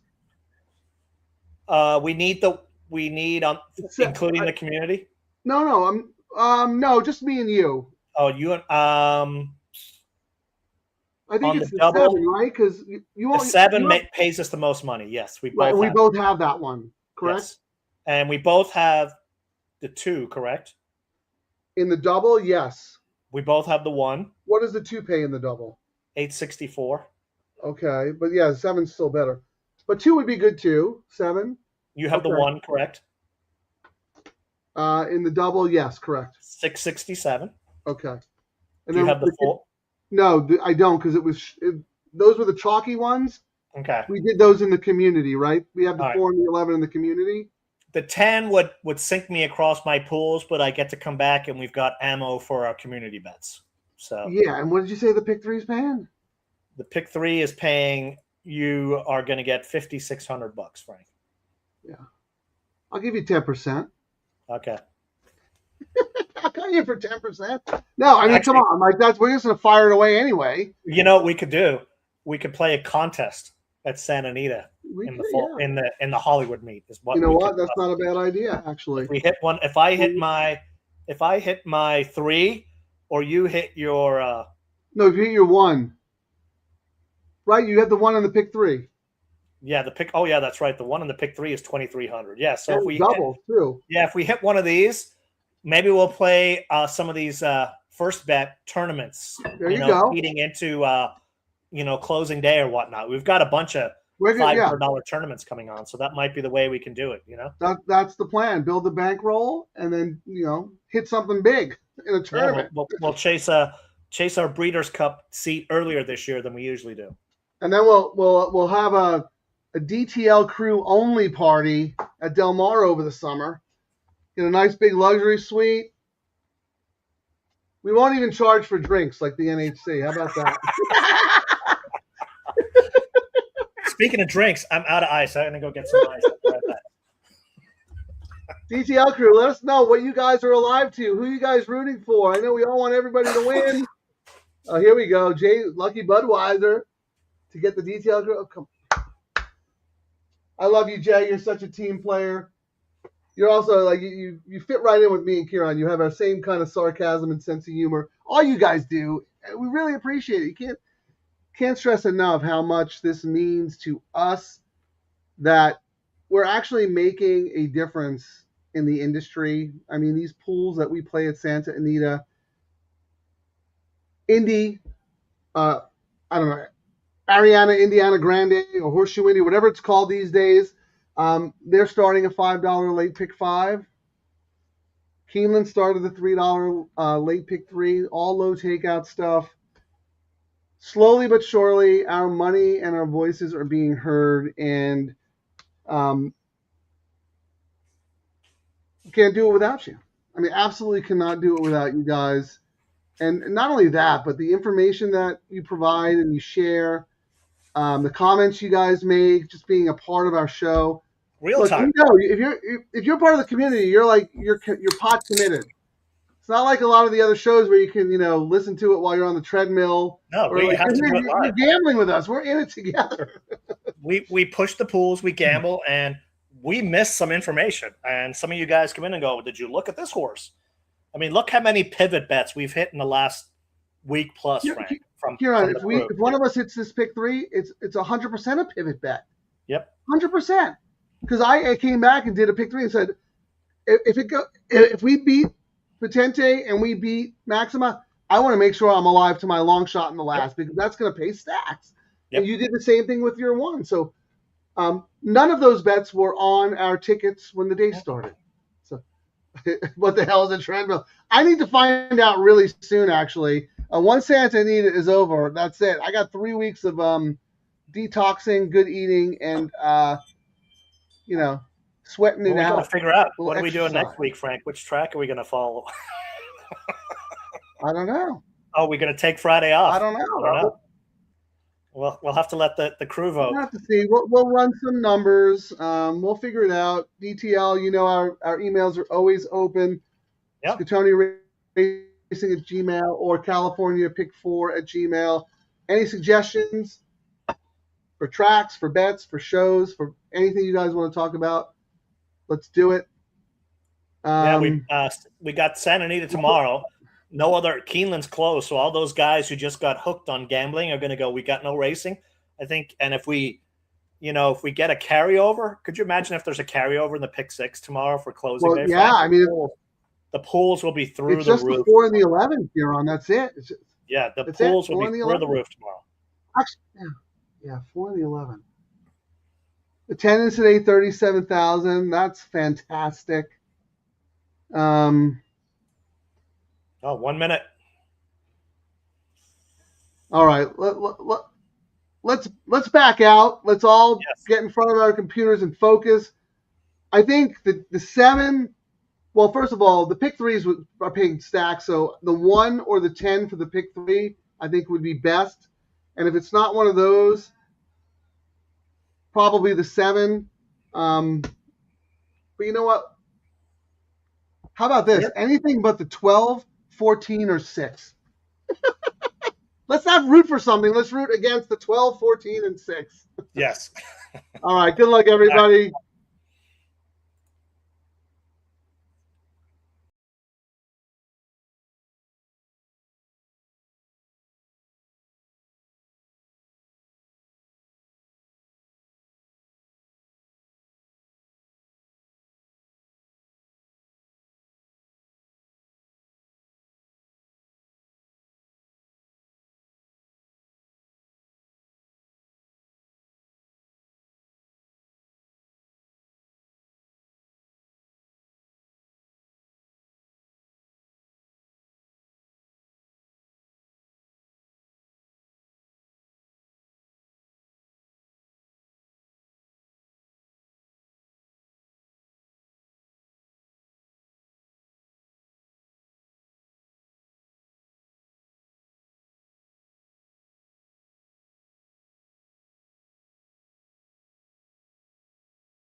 The suspense is killing me.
We are not worthy. We are not worthy.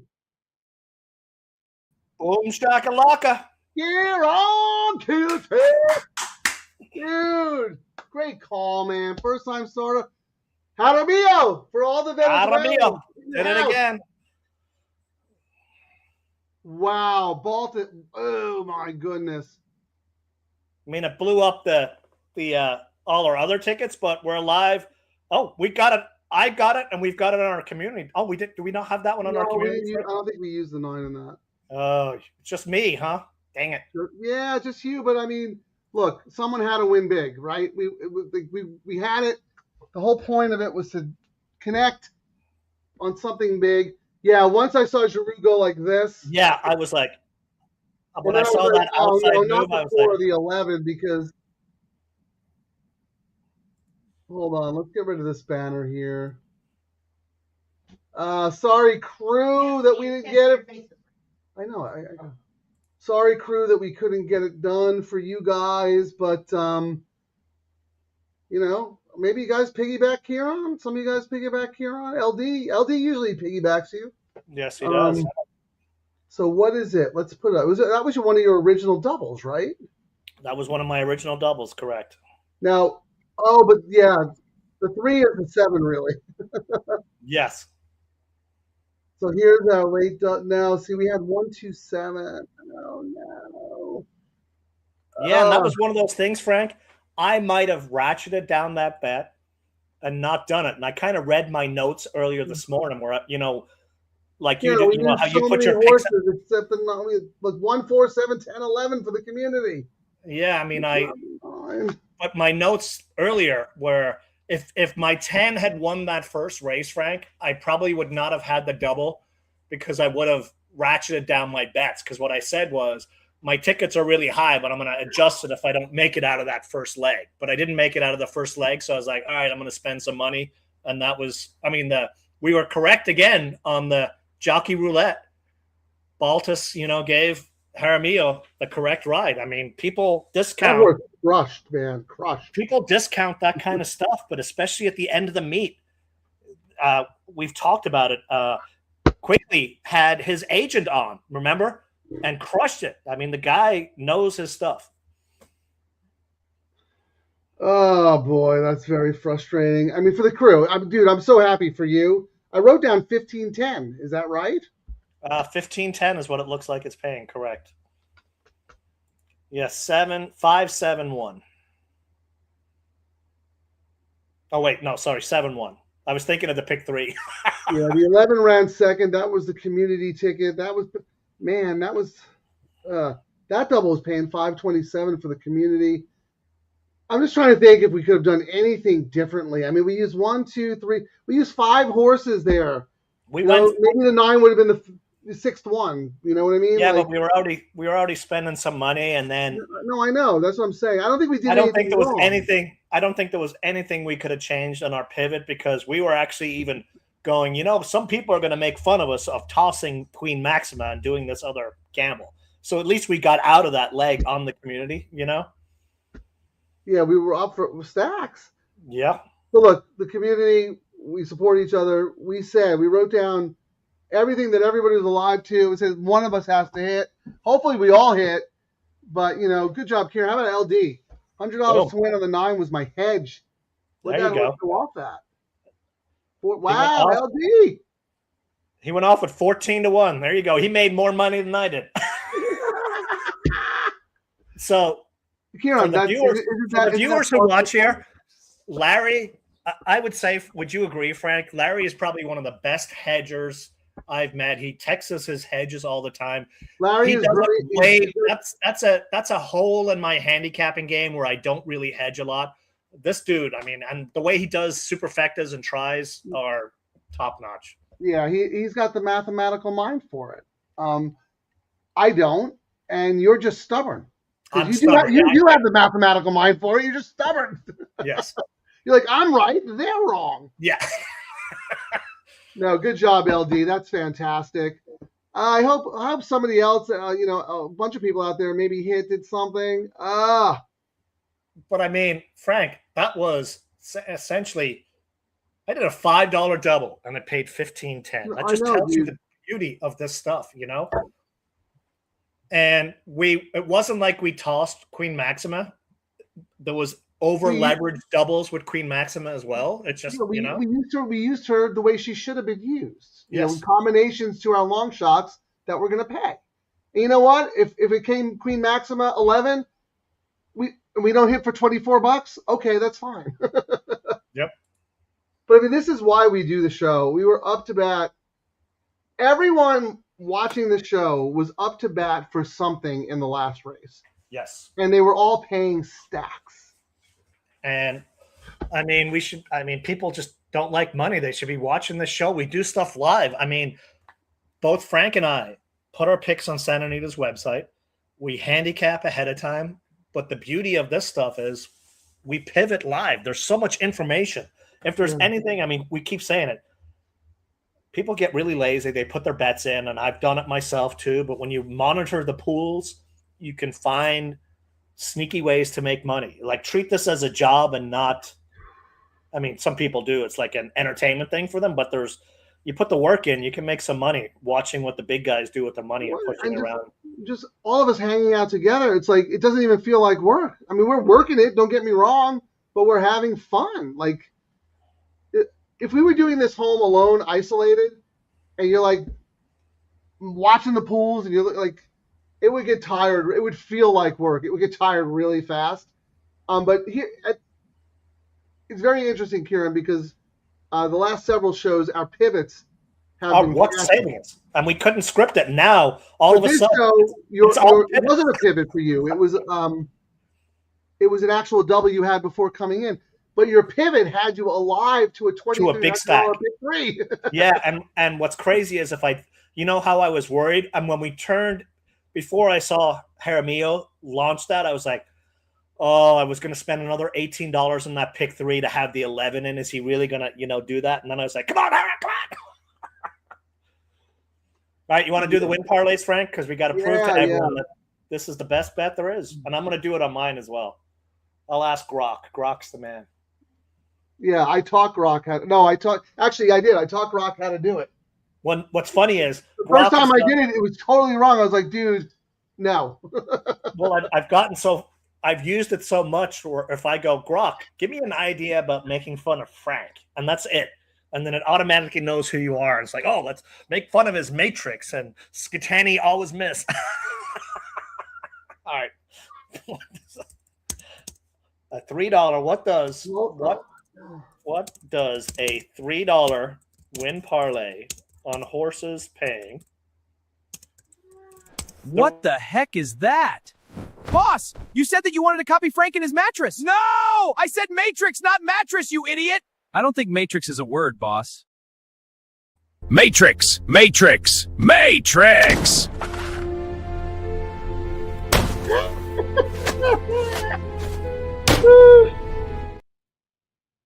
Mattress. I did have a mattress one, but I ran out of time making it to counteract your one, but maybe I'll finish it tomorrow. I was also thinking we were going to do an Easter egg on tomorrow, so we'll see. Actually, it's an early show tomorrow because there's an early post because it's Easter. So I think we go on around 2-ish. Oh, yeah, let me see. Tomorrow's show is, I think it was race 5 or 6 is all turf, right? Yeah, tomorrow it's normal. Race 6 at 2:38, so we'll have to go on at 2, right? Yeah. Yeah, so we'll be race 6, 7, 8, 9, 10 tomorrow. Oh man, I was trying to hit my refresh button and seeing $5,000 in my account. What we forgot to say, Frank, is didn't that make it a pick 6 carryover? $98,000 pick 6 carryover, Frank. Can't have scripted any better. The pools are going to be huge tomorrow. That's a $100K pick 6 carryover. Well, the pick 6 will start in race 5, which goes on to 208. So that we'd have to go on. Race 4 is one that we can go on at 140 for the pick 6 if you guys want to do that. I don't know. Because then race 6 is the all turf. Yeah. Then there's the dead race, and then it's the the money races. But at least we'll have some action for the dead race if we did that, Frank. And it is closing day. Like maybe we let's look at it and decide. We'll take a quick look after the show and decide. But yeah, I mean, why not? It's the last day, and Ciaran just hit for stacks. Pick 6 community ticket on Ciaran tomorrow. Yes, we're going to be doing 1 by 1 by 1 by 1 by 2. Let's take down the play. Me, Bill Murray, and Pete Fornatel hit a pick 6 at Del Mar. Like $12,000 on like a $64 ticket. So what's crazy is that's my kind of tickets. I've never hit a pick 6. It's one of the bets I've never hit, Frank. But I really don't play it. You know what I mean? And when I do play it, that is exactly the kind of ticket. I'm not juicing the pools. I'll spend $60 or $80 on the the big days, but that's about the extent of it. I don't get in with the groups and all that. I used to put one in every day, like $16 or $32, going with some friends, whatever, 70, maybe 120 or something like that. But then the pick six pools got so depleted that it wasn't worth it anymore. But we'll have to take a look at it tomorrow for sure. All right, what do you want to look at here? Well, we got to do the pick 3. So, All right. oh wait, I put it in wrong. I'll do chat, you do grok, and we'll see if the brains.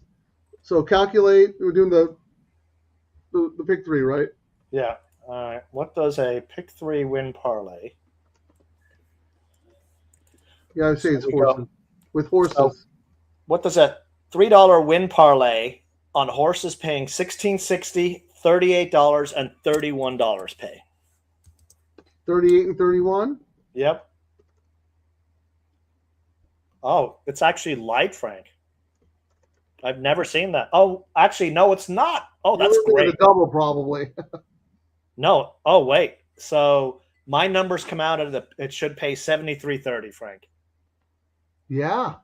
And it paid $5,400. We're not really going to complain. It probably is just a. That's it. No, I think that was sneaky money on that horse because that horse won like a stakes horse. Yes. Very interesting. Let's look. It was one, two, three. $16 by $38 by $31. The second I saw that, I was like, "Yikes!" It was 14. It was hold on, 1, 2, 3. It was fourth choice off a 12-1 morning line. The word was out on that horse, but let's try the double. You hit the double, so the double, we'll see.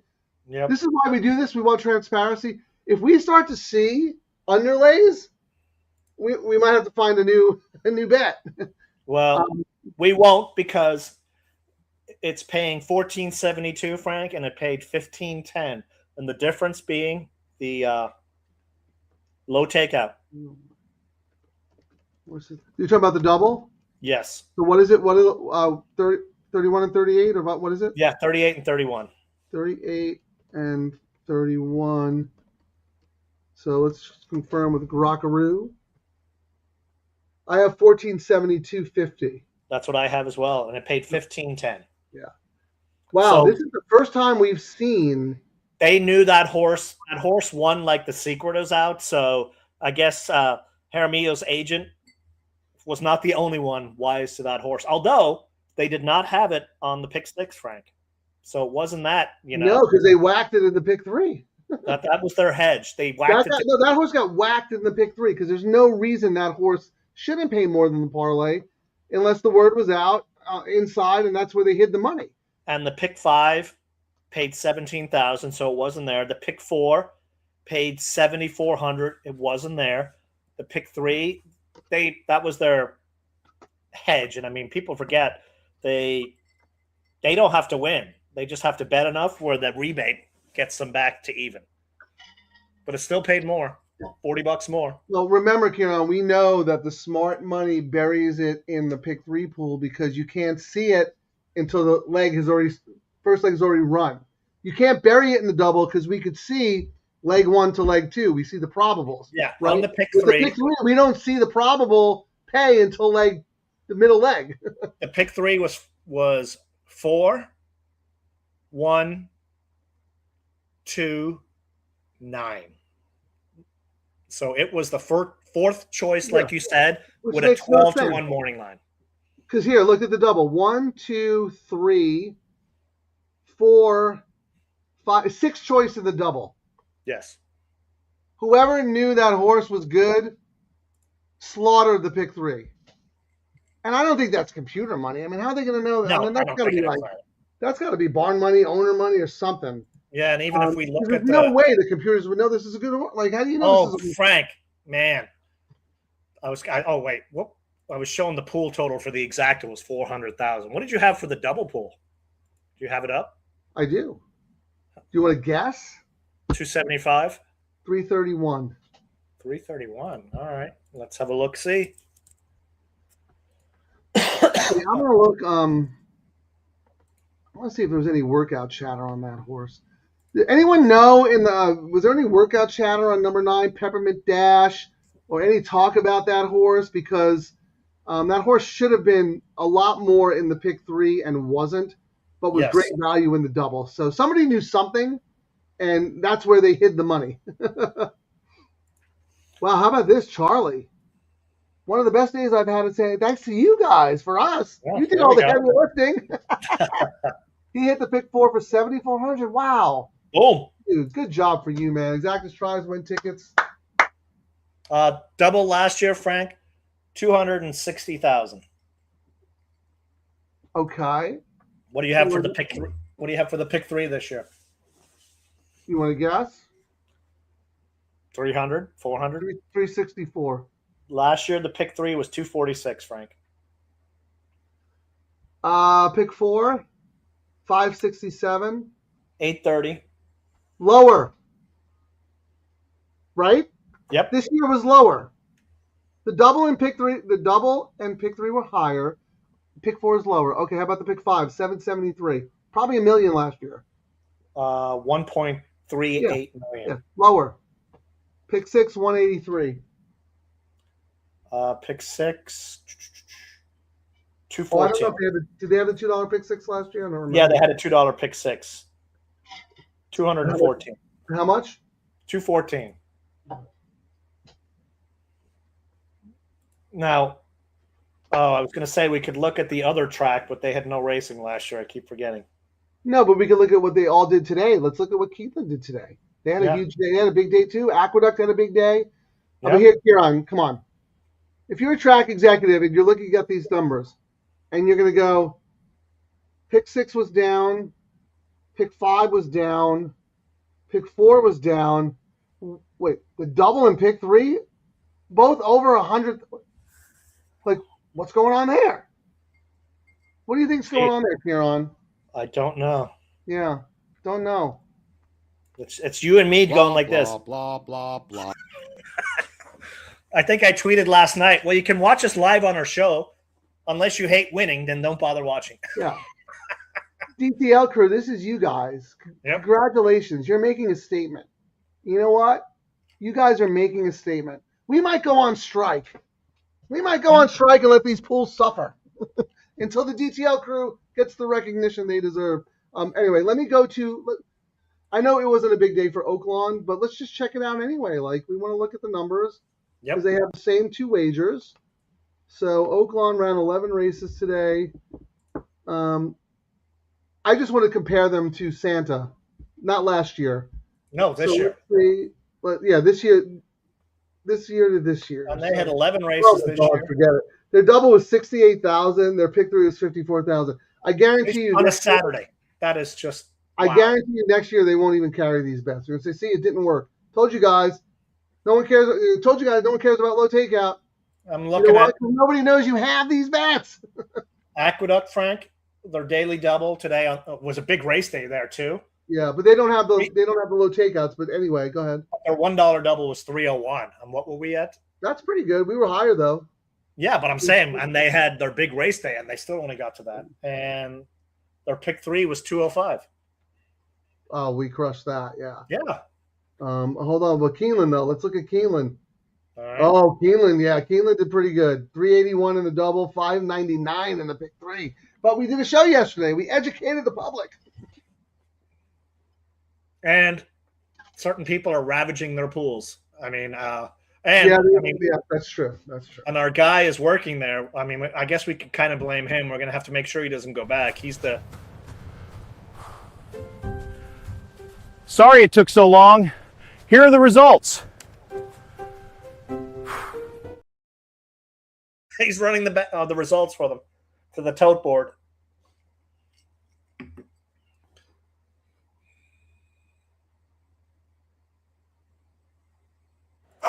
Our favorite time of the show, Frank Silence.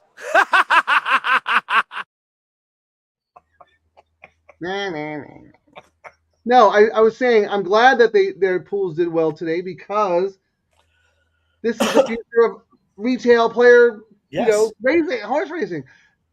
They had their big day. They had the bluegrass. We were on yesterday letting people know that this is a new wager for them. So I'm not surprised that they absolutely crushed it. They should be crushing it. Yes, this is and there's still so many people now. When I was at the NHC, I kind of told you too, Frank. I was talking to Jim, and he's like, "Yeah, I get it, the low takeouts." He's like, "But if I walk in there and there was like 800 people at the NHC," and he's like, "Half of these guys probably don't know what a low takeout bet is, and they were at the national championship." You know what I mean? Because most of them are on the East Coast, and they really don't look at it. There's just a huge market uneducated about how well these bets are. Player friendly. The tracks are giving us, you know what I mean? They're helping us. We can live with the guys who fill up the pools because we need the pools filled up for the purses, but we can make money off them. They make mistakes. Look what they did today. Also, Ciaran, here are the other pools compared to Santa Anita. I mean, the pick 4 at Keeneland was $774. The pick 5, $1.6 million. Pick 6, $305,000. This is like, and we're comparing Santa Anita to Del Mar going up against Santa Anita. You know what I mean? And Keeneland always has that kind of buzz, whatnot. Santa Anita holds their own no matter all the smack talking that goes on. Right. And the Santa Anita number, look, they're never going to be better than Keeneland. They're not. But they're better than last year's Santa Anita Derby Day. And what does that tell you? That tells you that you guys are making a difference. And look, I'm actually almost getting to the point where I'm not even going to go on X anymore and try to convince people. You cannot lead a horse to water and force him to drink. Like, you just can't. And then, I mean, we got closing day at Santa Anita tomorrow. We're going to have 98,000 carryover into the pick 6 pool. And when we saw, remember that Friday show a month or so ago, and they had like 75 or 80K in, the pool was over $500,000. There's no racing at Keeneland. It's closing day at Santa Anita. I think the pools, you absolutely have to do your handicapping for tomorrow. The pools are going to be, and I actually went through. That is not an easy card tomorrow, Frank. Like, yikes, that looks. I did the first 2 races. I haven't done the last 2. And then after the show, we'll talk about maybe a pick 6 or whatever. But so I think the record was like 400,000 or something on the NHC Sunday, which is so weird. I thought maybe we'd get more than that, but we were up against Keeneland. So the fact that we were even close was good. Tomorrow we got to beat the record, beat 400,000. I mean, put it like this, Frank. One of the races tomorrow, my notes when I went through and did the write-up, I ended up going, I'm going to use 1, 2, 3, 4, 5, 6, 7, 8 on a ticket. Which race? Race 9. Let me see if it's real. It was one of those races where, the favorite wins half the time, but I haven't done race 9 yet. Oh, well, wait till you do it because our guy at Hera is on a 30-1 shot tomorrow, but we can talk about it on the show tomorrow. Yeah, let Ciaran, dude, congratulations. I mean, the fact that we wrote down all the numbers that we were alive to, and the lowest one was paying $540. Yep. And the highest was like me at $5,000. So. Yep. DTL Crew, cannot thank you enough. Make it happen again tomorrow. Is a lot of money. A lot of money. Yes, you gotta take it away, Ciaran. Thanks for watching, guys. Come join us tomorrow, closing day at Santa Anita. Just after you do your Easter egg hunts and dinner, there's gonna be money to be made tomorrow. Just tell the wife I gotta make some money, honey. And Ciaran will be dressing up in a full bunny suit for the whole show. Okay. I wonder if there is one. No, I'm not doing that. Thanks for watching, guys.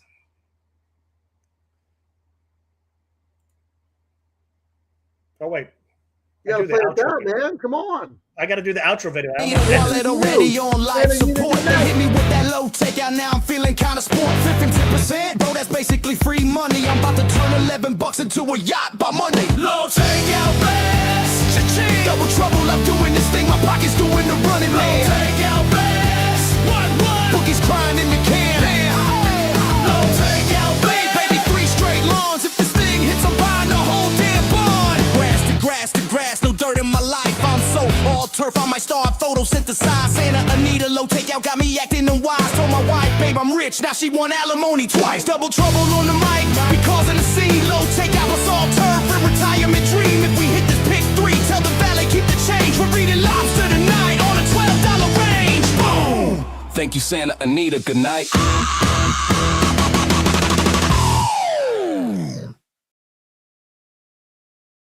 Thanks for watching, everyone. Remember to like and subscribe to Double Trouble Live on YouTube. Get out, get up, get paid.